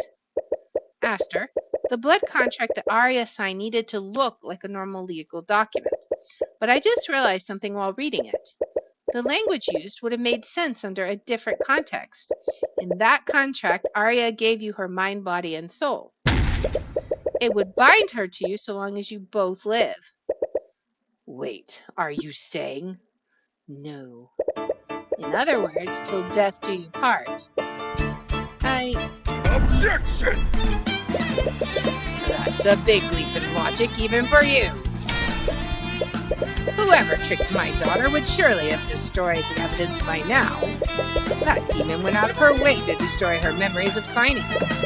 I doubt they would have left any copies of the marriage license to be found. Indeed, bringing such heavy accusations against the High Speaker or the King will require more than just speculation. First, he dares call the King to testify, and now he's trying to indict the High Speaker? He's a traitor to the nation! I have more than just speculation, Your Grace. I have a copy of it. But your divine edict only recreates the terms of the blood contract, not the material that it was written on. The original document wouldn't be visible on your copy. That wasn't the copy I was talking about, Aster. What? Don't you wonder how I knew about the blood contract? Every attorney has a magical runestone. They let us take pictures of crime scenes and write down notes magically. Yes, I'm well aware of that. And did you know Arya took a picture of the marriage license she signed? What? She was so happy to finally have your union codified that she took a picture of your marriage license, even though it was technically illegal to do so. Why would she? The moment she regained consciousness, she thought she was a danger to others. She had no memories of what she did that day, but she knew something was wrong. That's why she locked herself in a prison with an anti-magic field. She was being rightfully cautious. But she had simply left any of those anti-magic fields. But had she simply left any of those anti-magic fields and checked her runestone, she would have found a picture of a marriage license with the same words as her blood contract. Uh-oh. So I'll ask you this, Aster. Who gave that marriage license to her? Was it you or the High Speaker? If you don't want to answer, we can drag the truth out of both of you. Don't bother. No, so it really was you? Tell me, Mr. Cuthbert, do you know what the best kind of lie is? The kind that's hardest to disprove? No, not quite. It's the kind where you won't even try. The best kind of lie is the one you want to believe in. The truth can be right in front of you, but it will make you look away. If I recall correctly, McCoy made you experience that firsthand today. Your Majesty, what are you... I'm done with this farce. I'm sure if we brought the High Speaker to stand, Cuthbert would just deduce what happened anyways. It was always going to end this way, I suppose. Perhaps I was just lying to myself. Your High... No. Aster, you whelp. Are you saying it was you? You used my daughter to commit mass murder? I did, Lucio. What of it?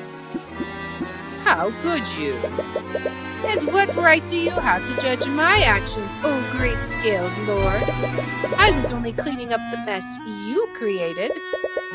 And if it weren't for Eris' little games, I would have done it in a much cleaner manner. Pardon me? No, I think I'll be pardoning myself. You can't be serious. I am the King of Livengard, am I not? Is that not my right? You're insane. Tell me, does this terrify you at all? Or does this terrify you all? To know that I can do whatever I please with no one who can stop me? Is this not what you've all been doing to the rest of this country? Do you seriously expect to get away with this? I do. Who has the power to stop me? The Scaled Lord? Yes? Exactly him? That's why he hosted this trial in the first place? His authority is above yours? I didn't ask who could stop me, Tyrion. I asked who was going to. Uh-oh. People are nervous? What? Why aren't either of you saying anything? Yes, Rathelion, have me arrested. Put my 7-year-old brother on the throne. I'm sure history will tell you exactly how a kingdom fares when a child sits on the throne. Or would you take the throne for yourself? You spent all those centuries huddled away in this ruined city. I'm certain you know exactly what problems this nation is facing and what it needs to right itself. Rathelion! I'm sorry, Mr. Cuthbert. I came here to do what was best for my people. I may not know the best course before me, but I know with painful certainty that it is not to seize control of this nation. I will not take that responsibility again, nor will I thrust that responsibility onto those who did not have it. Not really surprising. From everything I've seen, negligence has been your one consistent trait. So what about you, Lucio? Are you going to try to depose me? The beloved prince, now King of Livengard? Or did you remember? The people of this nation love me and hate you. I hear you're very skilled at arguing, Tyrion. But I doubt even you could make the public see that as anything other than a military coup. Can you imagine? Grand General Lucio deposing the new King of Livengard before the previous king's body is even interred. I wonder how bloody of a civil war that would plunge this nation into. And even if Lucio doesn't have much difficulty crushing the commoners, I'm sure you can imagine just how tempting a weakened Livengard would look to the other nations. Darn it, by killing Sybil and Von Sanctus, he left a power vacuum that only he could fill. Aster, you're holding the entire kingdom hostage. I am merely consolidating power where it belongs, in the hands of a kind and benevolent ruler who is finally going to fix this nation. You murdered several people, consorted with demons, and enslaved your own fiancé. I'm sure that to you, my actions may seem evil and unforgivable, but to the rest of them in the Livengard nobility, I very much doubt I'm even the first to do such a thing. This is just politics. Boy. What's gonna happen now? And I think that makes checkmate, Cuthbert. I can't believe it. I've always wanted to say that. What are you all doing? Are you just going to let him get away? Lucio, she's your daughter. Are you just going to let him keep control over her? My My daughter would not sacrifice the stability of Wyverngar for her freedom. You know that to be true. Nice. He killed so many people and enslaved Arya. He almost killed you and tried to kill me. Wait a minute, that's right. Why did he try to kill you? What do you mean? If Aster is the patron, that means that Pierce originally sent that letter to him. King de Wyverngar just recently died. What if Celeste was a member of the royal family? But that wouldn't entirely make sense. Even if McCoy was of royal blood, Aster is the king's eldest child, and he's of pure royal blood. McCoy would have no claim to the throne under these circumstances. If you are his half-sister, you wouldn't have a claim to the throne. So why would he go to so much trouble to kill Pierce and you? Maybe he just wanted to make sure. But he wouldn't have had Eris kill Pierce personally if it wasn't important. He needed both you and Pierce to die during the massacre, which means you two were just as important targets as Von Sanctus and Sybil. Okay, but my potential claim to the throne would be the only reason why he'd be scared of me. If that wasn't a problem, why would he be so scared of Pierce's blackmail? Would the line of succession be the only reason why he'd be scared of Celeste's parentage? Recall what you remember about Wyverngar's laws regarding parentage. Wasn't there something mentioned about that? Are we picking a thing or are we reading it? The Church of Bahamut, the Theocracy of Lumina, the Scaled Lord, are these things we need to read? Recall a conversation you had with Theon Arceus. The Church of Bahamut is important not only to Wyverngar's culture, but to its civil stability. Faith is a powerful and unifying force. Is that why you revise Wyverngar's history and keep Heavensboard outside the country? I don't know what you're trying to insinuate. Descendants like him will be the end of our culture. Aster didn't murder the High Speaker when he had the chance, so it's possible that the Church of Bahamut plays a role in his future plans. But that wouldn't explain why he needed Pierce to die. Recall what you remember. Okay. Let's see. The Theocracy of Lumina. You recall a conversation you had with Beatrice Frege. Wyverngard has a bloody history with the Theocracy of Lumina. The Theocracy? Aren't they the nation east of us? Yes, the Luminites worship the celestial gods, while our people worship the ancient dragons. A few centuries ago, our nation was locked in a bitter war with the Luminites. Even now, the Crown sees the celestial regions as a threat to our draconic culture.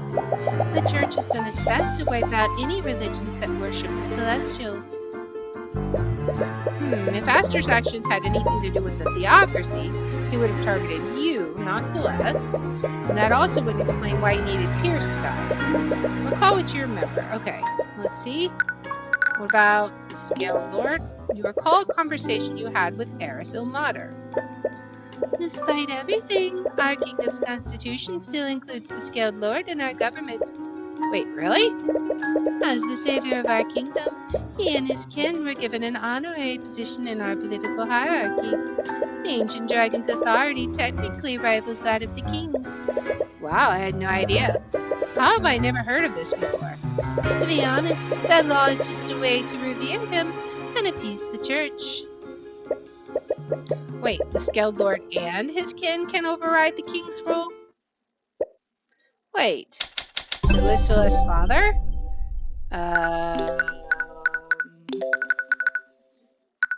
Are you a dragon, Celeste? A flood of memories comes back to you. Celeste McCoy, by the authority of the Wyverngard Crown, you're under arrest. Noticing the commotion, 3 other knights rush in to grab her and begin dragging her away. She kicks and screams against them, desperately trying to break free. Even between the 3 knights, it's taking all their strength to subdue her. But I know more than one spell now. I actually just learned a few new spells today. I'm sorry, new spells? As in plural? How long did it take you to learn these spells? A few hours, I think. She learned multiple spells? Spell formulas within a few hours? Ah, so you come from the same humble beginnings that I do. Which spells have you mastered? I haven't really mastered any of them. I know about 7 spells, though. 7? That's almost 4 times the amount that I know. She's learned even more spells? She's been picking them up rather quickly. Make no mistake, even in my human form, I have always had the strength of an ancient dragon. This can't be real. What? What is it, Tyrion? It's absolutely crazy, but it also makes a lot of sense.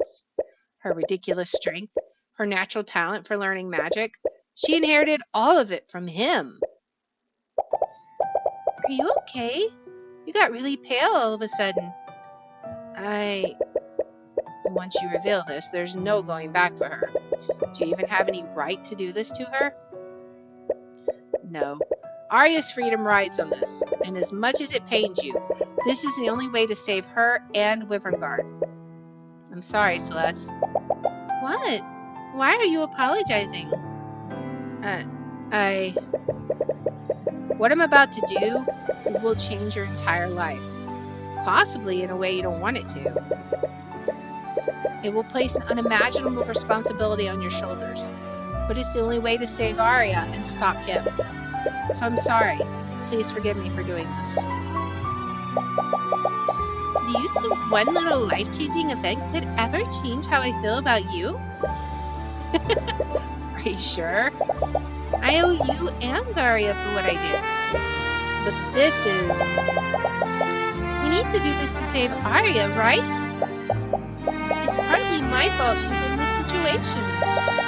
But if my life is really going to change because of this, promise me one thing.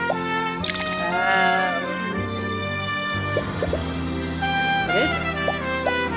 Take responsibility for what you're about to do. Of course, I was always going to do that, regardless of what happened. Good. Are you two done flirting with each other?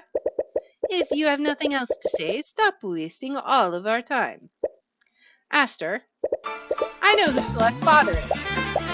Wait, really? What? No, you're bluffing. You have to be. Why don't we test that theory then? You said that no one could test your rule of Wyverngard aside from the Scaled Lord. But there's one more person, isn't there? What are you talking about? Only the Scaled Lord has the political power to override the will of the king.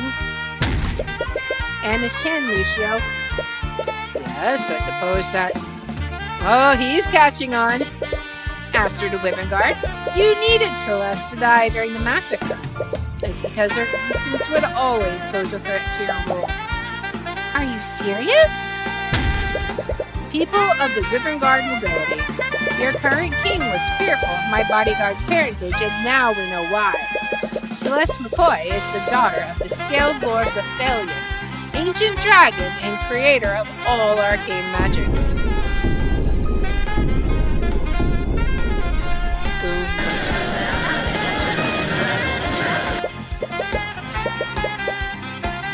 Judging from your reaction, I'm right, aren't I?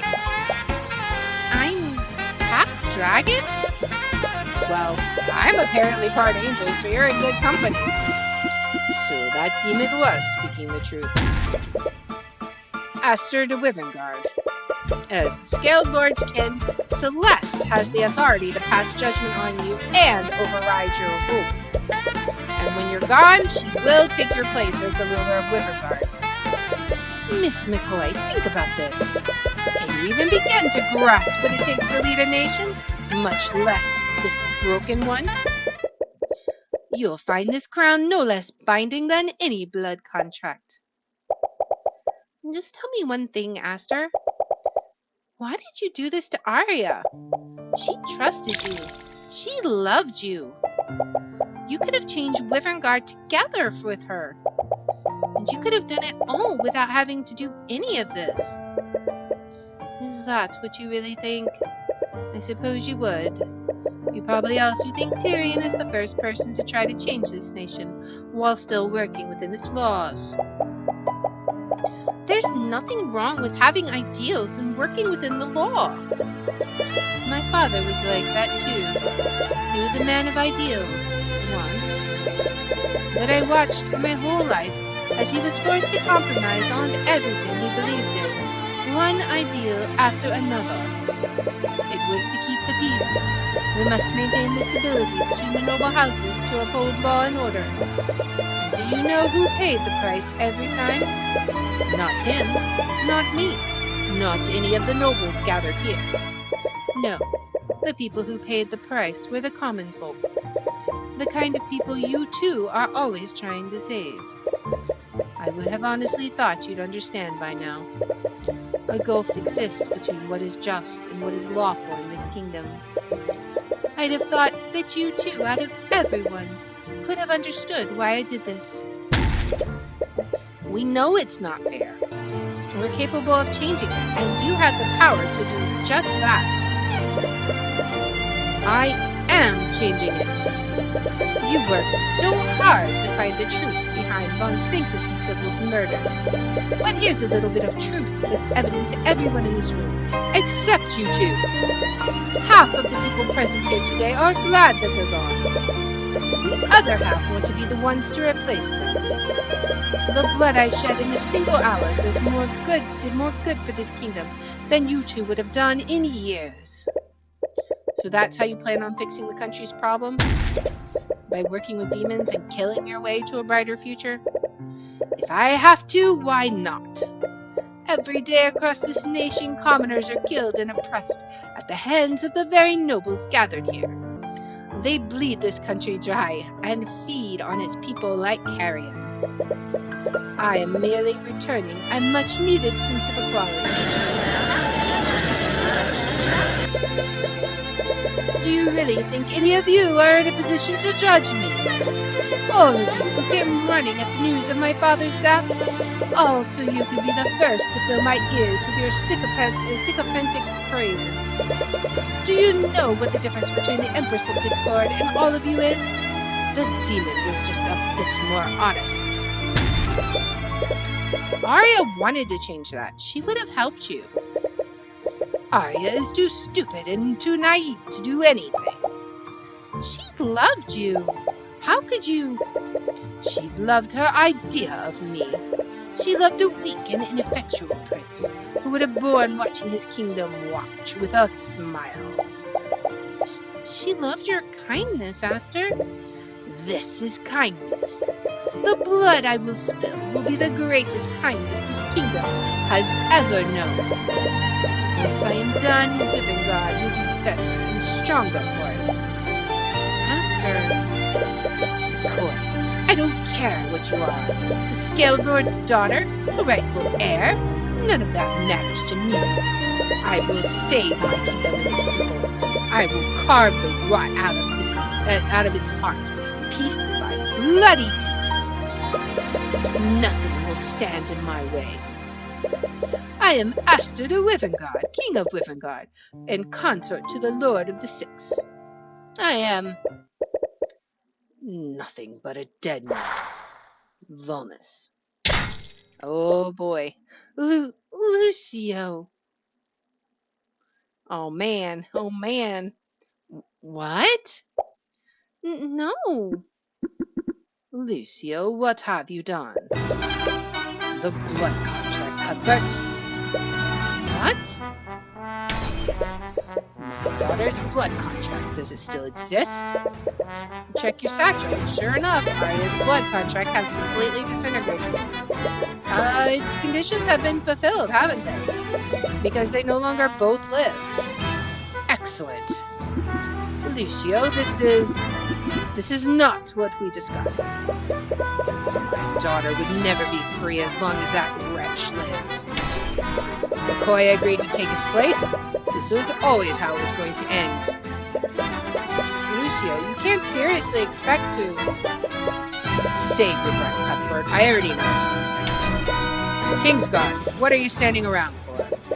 The Grand General has just committed regicide. Arrest him at once. Oh man, so much drama. I suppose that's that then. but this isn't really something to celebrate. I'm compelled to agree. To think that His Majesty was so far gone that he'd consort with a demon. All so he could save the common folk. Regardless of his actions, he did have the same goals as you. He truly wanted to make things better for the common folk. Even with the Eye of Horus, you never caught a hint of the pain he must have been feeling. He closely guarded his true emotions from everyone, including Arya. No wonder Eris was able to manipulate him. You, of all people, know exactly how easily she can exploit someone's emotions. Nevertheless, it is apparent that there is no need to continue this trial. Although, it's clear our work is only just beginning. Oh, she's sad? Court is adjourned for the time being. You are all free to return to your homes. However, I'm sure there's still much for each of us to discuss. Many things have changed here today, and I'm sure many of us will need to make arrangements to adapt. Until then, please refrain from discussing the events of today outside of these halls. This goes without saying, but we must keep today's events a secret from the public, at least from now. Oh man. You all exit the Scaled Lord's lair. Considering everything that's happened, this should feel like a victory. Arya was saved, Eris was vanquished, temporarily at least, and the Patron no longer lives. Hey, Hi. we won, didn't we? So why does this feel so... Yeah, I feel the same way. He was a terrible person. He killed people. He tried to kill us, and he used Arya like a puppet. But I really wish we could have... Changed his mind? Yeah.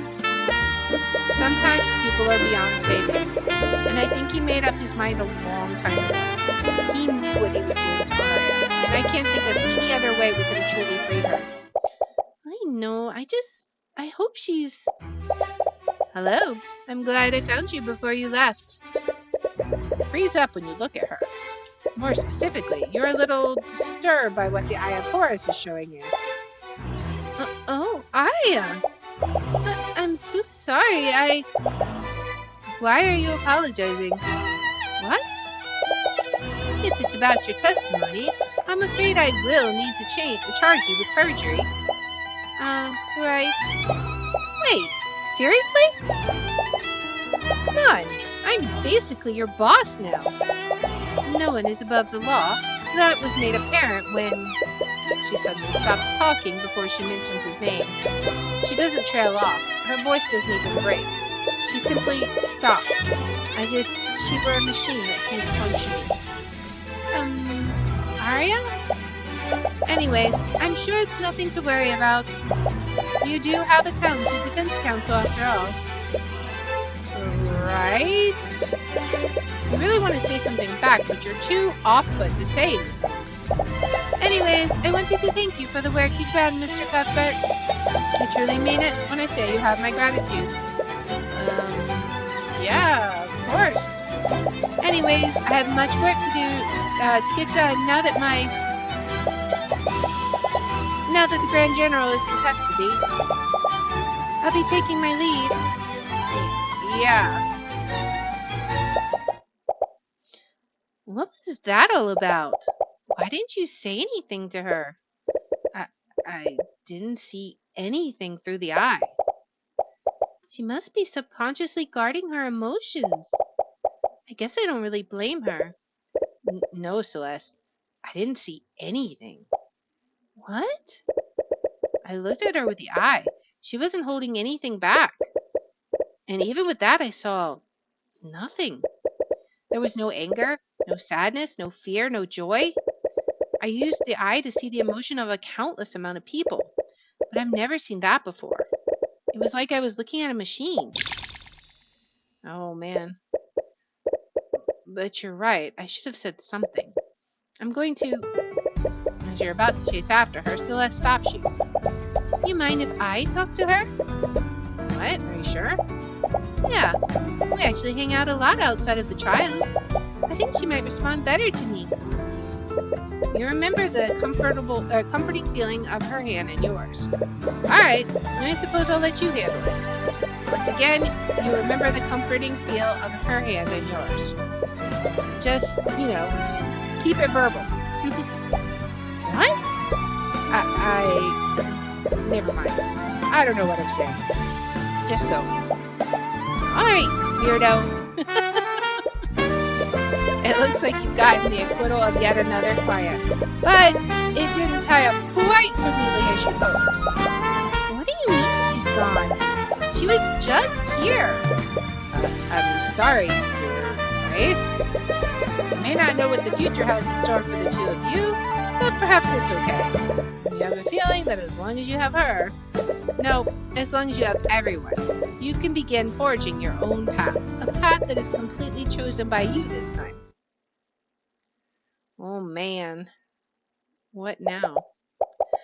Darn it, Arya, where are you? Hello. My apologies. I didn't mean to frighten. No, it's fine. You're looking for Miss Steelman, aren't you? Yeah, how'd you know? She's been sitting outside my lair for a while. I tried speaking to her, but...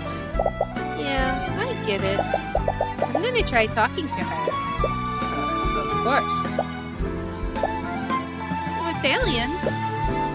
Yes. I'm not mad at you, What? I'm not sure why you left me at the McCoy Tavern, but because of that, I got to be raised by my mom and dad. And if I didn't live there, I would have never met Tyrion or Arya. I can never be mad at you about giving me a life like that. Plus, now I know that I'm half dragon. That's pretty cool, isn't it? Miss McCoy. Don't be so formal. I'm technically your daughter, aren't I? Hey, surprise. Right, Celeste. So, I've been meaning to ask about you and Mr. Cuthbert. Are you two... Oh, wow. Look at how late it is. I better go talk to Arya right now. I'll see you later, Skilled Dad. I mean, Skilled... just bye. She called herself my daughter. I suppose I understand how you feel now, Lucio. Hey, Arya. Oh, Celeste, what are you doing here? Just making sure you're doing okay. You are doing okay, right? I am. There's no need to worry about me. You're looking up at the sky. Are you stargazing? I was looking at the moon. It's full tonight. You mind if I watch it with you? Do what you want. I technically take orders from you now. It was also a full moon outside on the night my parents found me in their inn. That's why they named me Celeste. It's the word for heavenly bodies in the Draconic language. Is that so? Yeah. They told me they thought I was a gift from the Scaled Lord. I mean, she quite literally was. In a roundabout way, they were actually kind of right. It's a little funny when you think about it.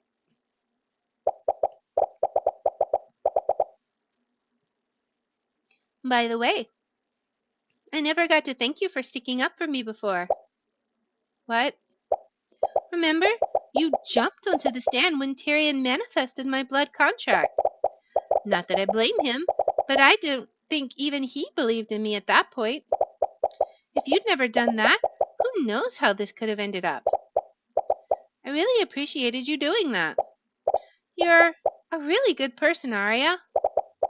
I was merely doing what I thought was right. Yeah, I guess that's what you've always done. You're not really going to charge me with perjury, are you? Of course I am. I was serious about that. Darn it! But we do require your help to hold the structure of our kingdom together. We won't sentence you to prison, but I might have you do some community service. Ugh. Fine. I guess I can live with that. My father told me I was being too lenient. but I can understand the position you were put in. We all do stupid things for love, after all. Oh, man. Stupid. Arya? How could I be so stupid? Hey, you're not... I am. I'm a complete and utter fool. I knew about blood contracts after what happened to Beatrice. I'm an attorney, for Lord's sake. I've read countless legal documents. When I signed that contract, I knew something was wrong. But I was just so stupidly happy. That's not fair. No one could have expected him to do something like that. Now my father, he's going to pay for my stupid mistakes. Sorry. Celeste, why did I trust him so much? He used me like a puppet. With my hands and my magic, he made me. I'm sorry, Arya.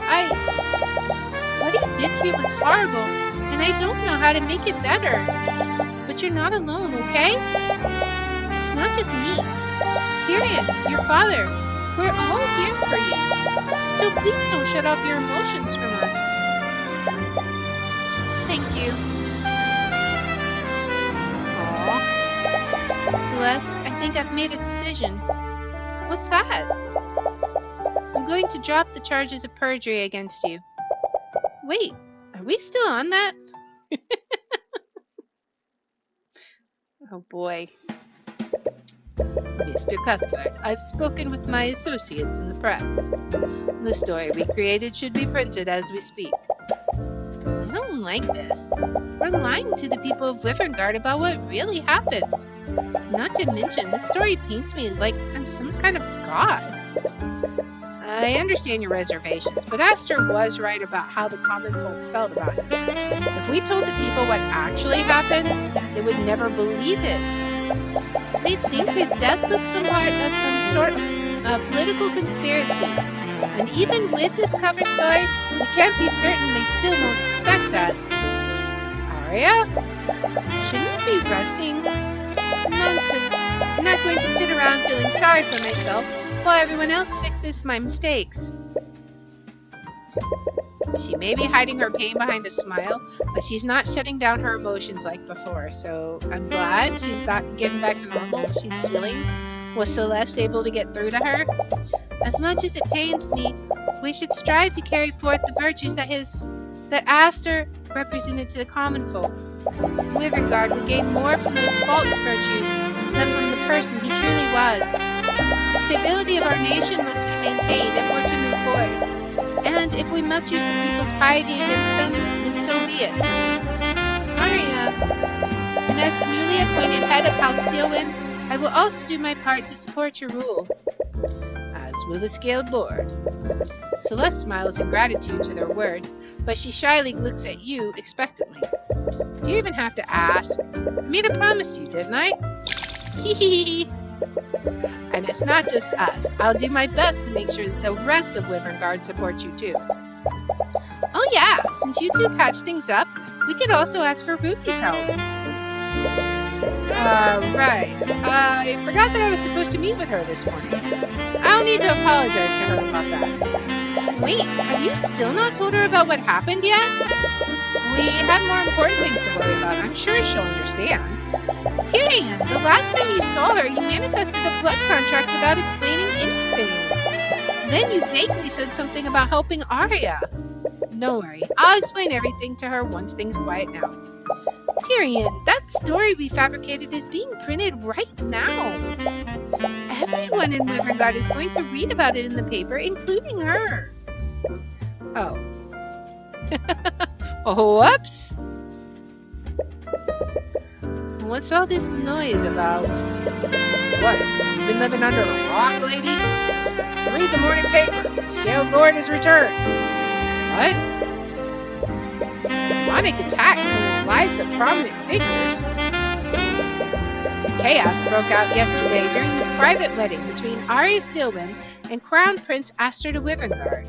In a surprise attack orchestrated by a malevolent demon, a devastating loss was inflicted upon our kingdom, shattering the very foundation of our power and stability. The carnage left in the wake of this abyssal assault was nothing short of catastrophic. Among the fallen were Lady Coraline Sybil, Lord Lloyd von Sanctus, and Lord Lucio Steelwind. Ooh, they're including Lucio in that? Both King Olivier and Crown Prince Astor made a heroic attempt to repel the foul monster, and while the profane demon was fell and defeated, the king and the crown prince tragically lost their lives in the ensuing battle. However, amidst the chaos and despair, a glimmer of hope emerged to prevent the kingdom from descending into further disarray. The Scaled Lord himself descended from the heavens, restoring order and making a profound proclamation. In a selfless act to maintain the integrity and unity of Wyverngard, the Scaled Lord anointed his holy daughter as the new Queen of Wyverngard. What? Again with the Scaled Lord nonsense. This reeks of a violent political coup. Whoever this new queen is, I bet she's just another rotten noble. It says there's a picture of her on the next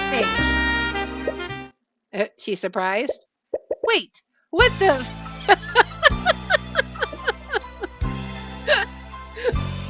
She's quite surprised there.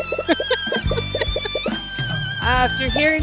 Oh wait, I missed it. I won't ask you to forgive me, Your Majesty, but I want to continue to atone for all the harm I've caused. I guess we're gonna get some story background as people apologize to Celeste. I will continue my studies in the field of conjuration. With a kingdom in such disarray, it falls on people like me to maintain order. Why are you looking at me like that? Let's see what other stories we get.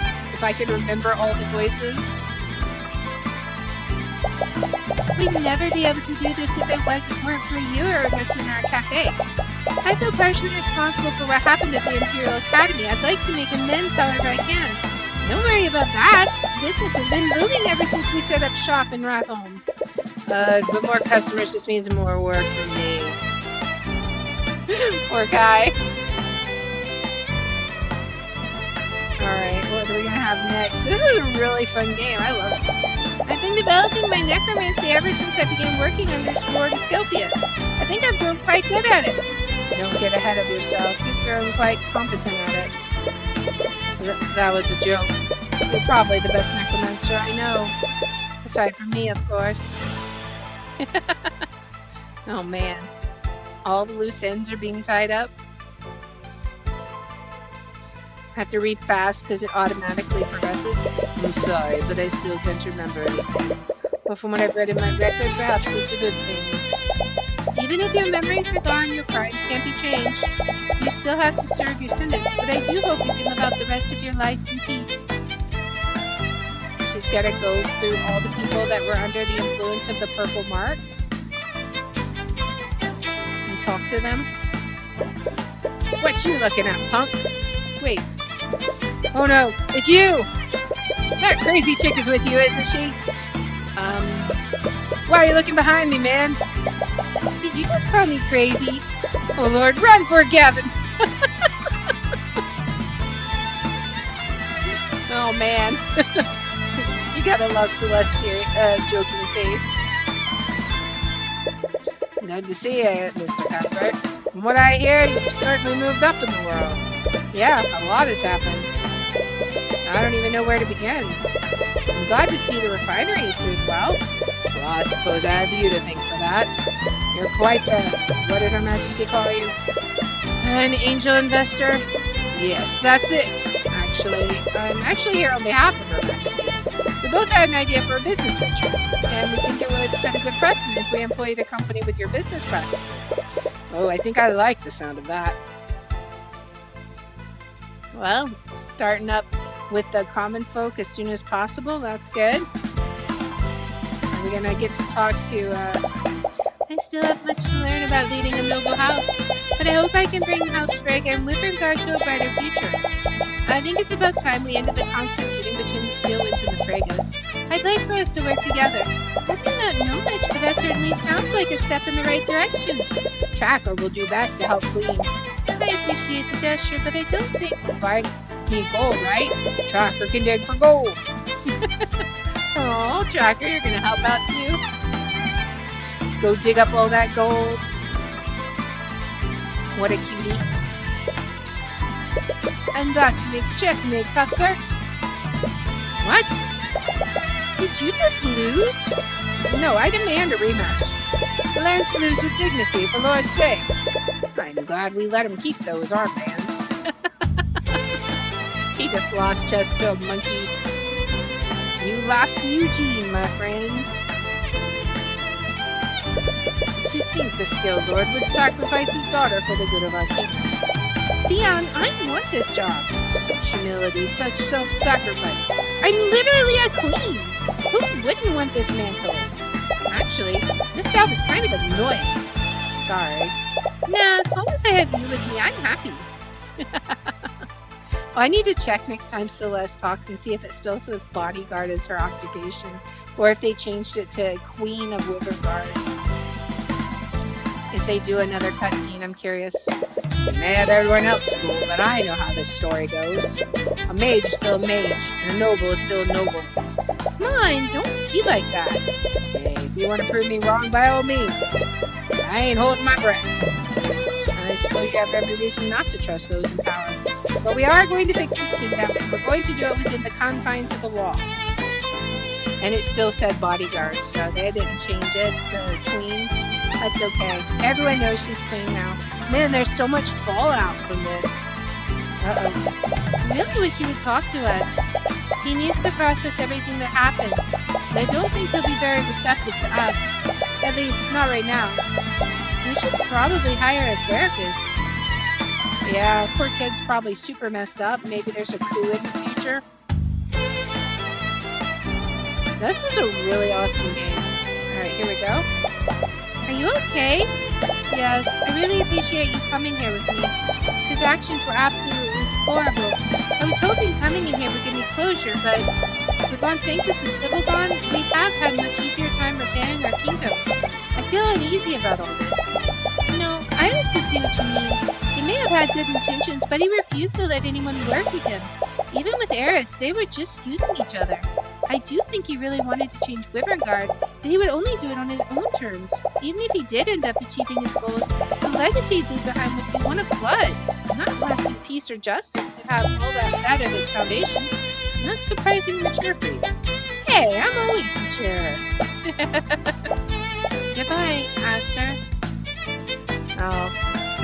Yep, he's gone. A lot of people. Are you kidding me, Ruby? What kind of ridiculous case was that?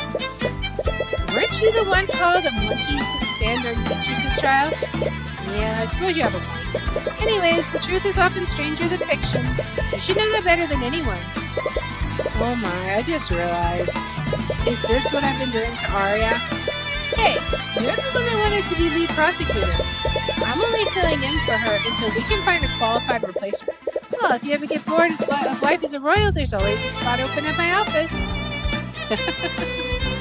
He's moving on. He's prosecutor now, I guess? That's interesting. I wonder what... I've already heard that there's a... I see they allowed you to keep your act. I thought I asked you to stop visiting me. You did. I merely choose to ignore you. Boy's impertinence is rubbing off on you. I'll take that as a compliment. I am glad to see you in such good spirits. It's clear that I underestimated you. I read that there's a plan for a Tyrion Cuthbert 2 in the works, so I will definitely snatch that up when it comes out. I'm surprised you're not sentencing me to death. I suppose I should be grateful. Yeah, we kind of need you alive so we can know when Eris is back. They're using me like a canary in a coal mine. I'm almost proud of you two. Although, I am curious as to why she hasn't returned yet. Makes me wonder, she's got to be forming up a new plot? Or are we going to see what's happened to her? Maybe she's getting in trouble with her dad. What is this? Why are you preventing me from leaving? I can't very well let you make a fool of yourself a second time. You're not leaving the Sixth Circle until I tell you otherwise. So says the word of Asmodeus. Are you grounding me? If you want to behave like a petulant child, I'll treat you like one. I swear when I get out of here. What have I told you about speaking in future tense? Eris has been grounded. Are you sure you don't want me to move into the castle with us, Mom? No, I've been attached to this place. It was your father's, and it doesn't seem right to abandon it. Yeah, I get what you mean. Anyways, I wanted to give you two some privacy. Mom, stop dragging your feet, Tyrion. I just want to I want to live to see my grandkids. Mom! Nothing like a mom to embarrass you, right? Oh man, I love all the loose ends getting tied up in a neat little package. Awesome. So, I was wondering, you've lived for a really long time, right? I have. Do I have any siblings? No, I'm sorry. There was one many centuries ago, but I lost her. It was rare, even across the centuries, when I've sought companionship. Dragons are magical beings, and the creation of offspring is rare. So much so that it's a miracle that you were born. I'm sorry, but you are alone. I don't really feel that way. I think I spend so much time with Arya that she's basically my sister. And Tyrion, well... Perhaps I should have some words with Mr. Cuthbert. Don't you dare! Or nothing like a dad to embarrass you. And man, it's crazy. Like, all the rulers now are basically kids. Because Tyrion... Alright, so we meet again, crooks and people. Who keeps telling me people about that nickname? Who knows? It could have been anyone. Tyrion, you don't like it? I can help you come up with a new one. I'm good, thanks. How about Scaled Empress? Okay, I actually really like that. Yeah, so like Celeste is young, Tyrion's young, Arya's young, Leif is young. Ahoy, Cuthbert! I have everything ready for tonight. What? It's nothing. Whisper, pretend like you don't know anything. What? Oh, I see. So it's her. What are you doing? It's a surprise. Alright, weirdo.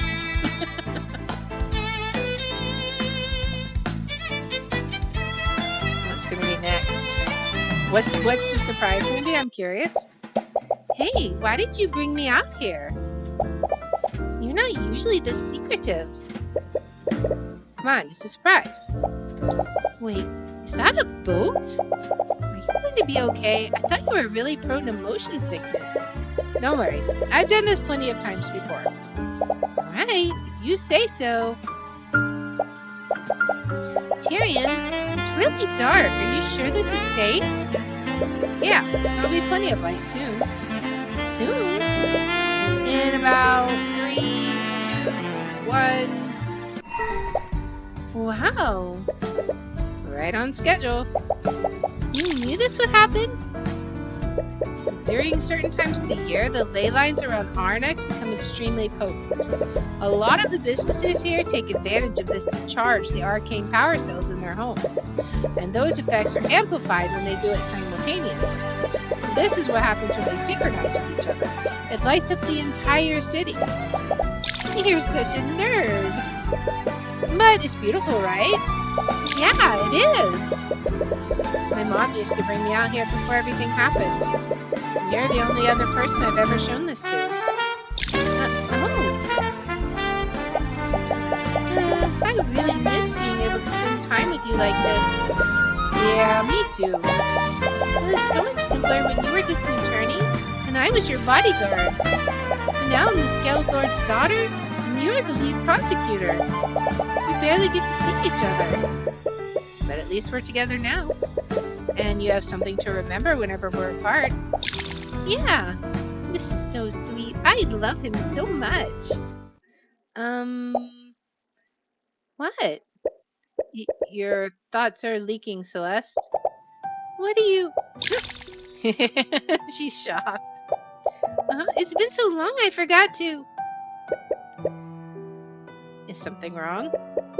She's always had a habit of teasing you.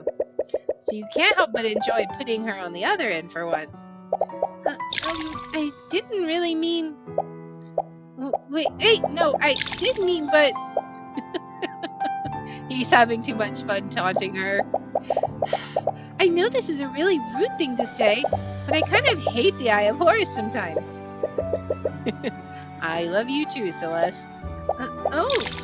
Okay. You try to inch closer to her, but she's trying her hardest to avoid eye contact with you. But there is one way to make her meet your gaze. Aw, Tyrion, Do you not want this? Of course I do. I think I've wanted this for a long time. I always find myself smiling like an idiot whenever we're together. I don't think I've ever felt this happy before. Your faces inch closer to each other. Aww. You two may never be able to go back to your old lives, but moments like this make everything worth it. You'll always keep your promise, right? No matter what happens, no matter where each of us goes, we'll go there together. Good. Sorry, this is all a little too much. I'm feeling a little lightheaded. Take all the time you need. Right now, we have all the time in the world. Have you heard about what happened in Wyverngard? Is that why you've called me here? Oh, this could be this could have been in an email, Sentinel. This is serious. How did we not know about this, Tyrion Cuthbert? Keeping records of the Heavensborn is luminous responsibility, High Inquisitor. Frey Cuthbert was always a slippery one, even you couldn't track her. And he's just one Heavensborn. Ilya, he brought the Lord of the Six to the court of bloody Azathoth. Do you have any idea the amount of damage they could have done to the multiverse there? You're worrying too much. We're still here, aren't we? The multiverse is intact and everything is fine. Ilya, he has the Eye of Odin. What?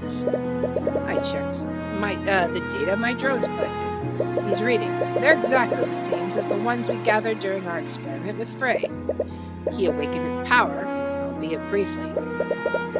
He did it in front of the Lord of the Six. We must assume that the Lord of the Ninth knows about it as well. Come on, that's not possible. Even you said it was impossible to manifest Odin's power on the mortal plane.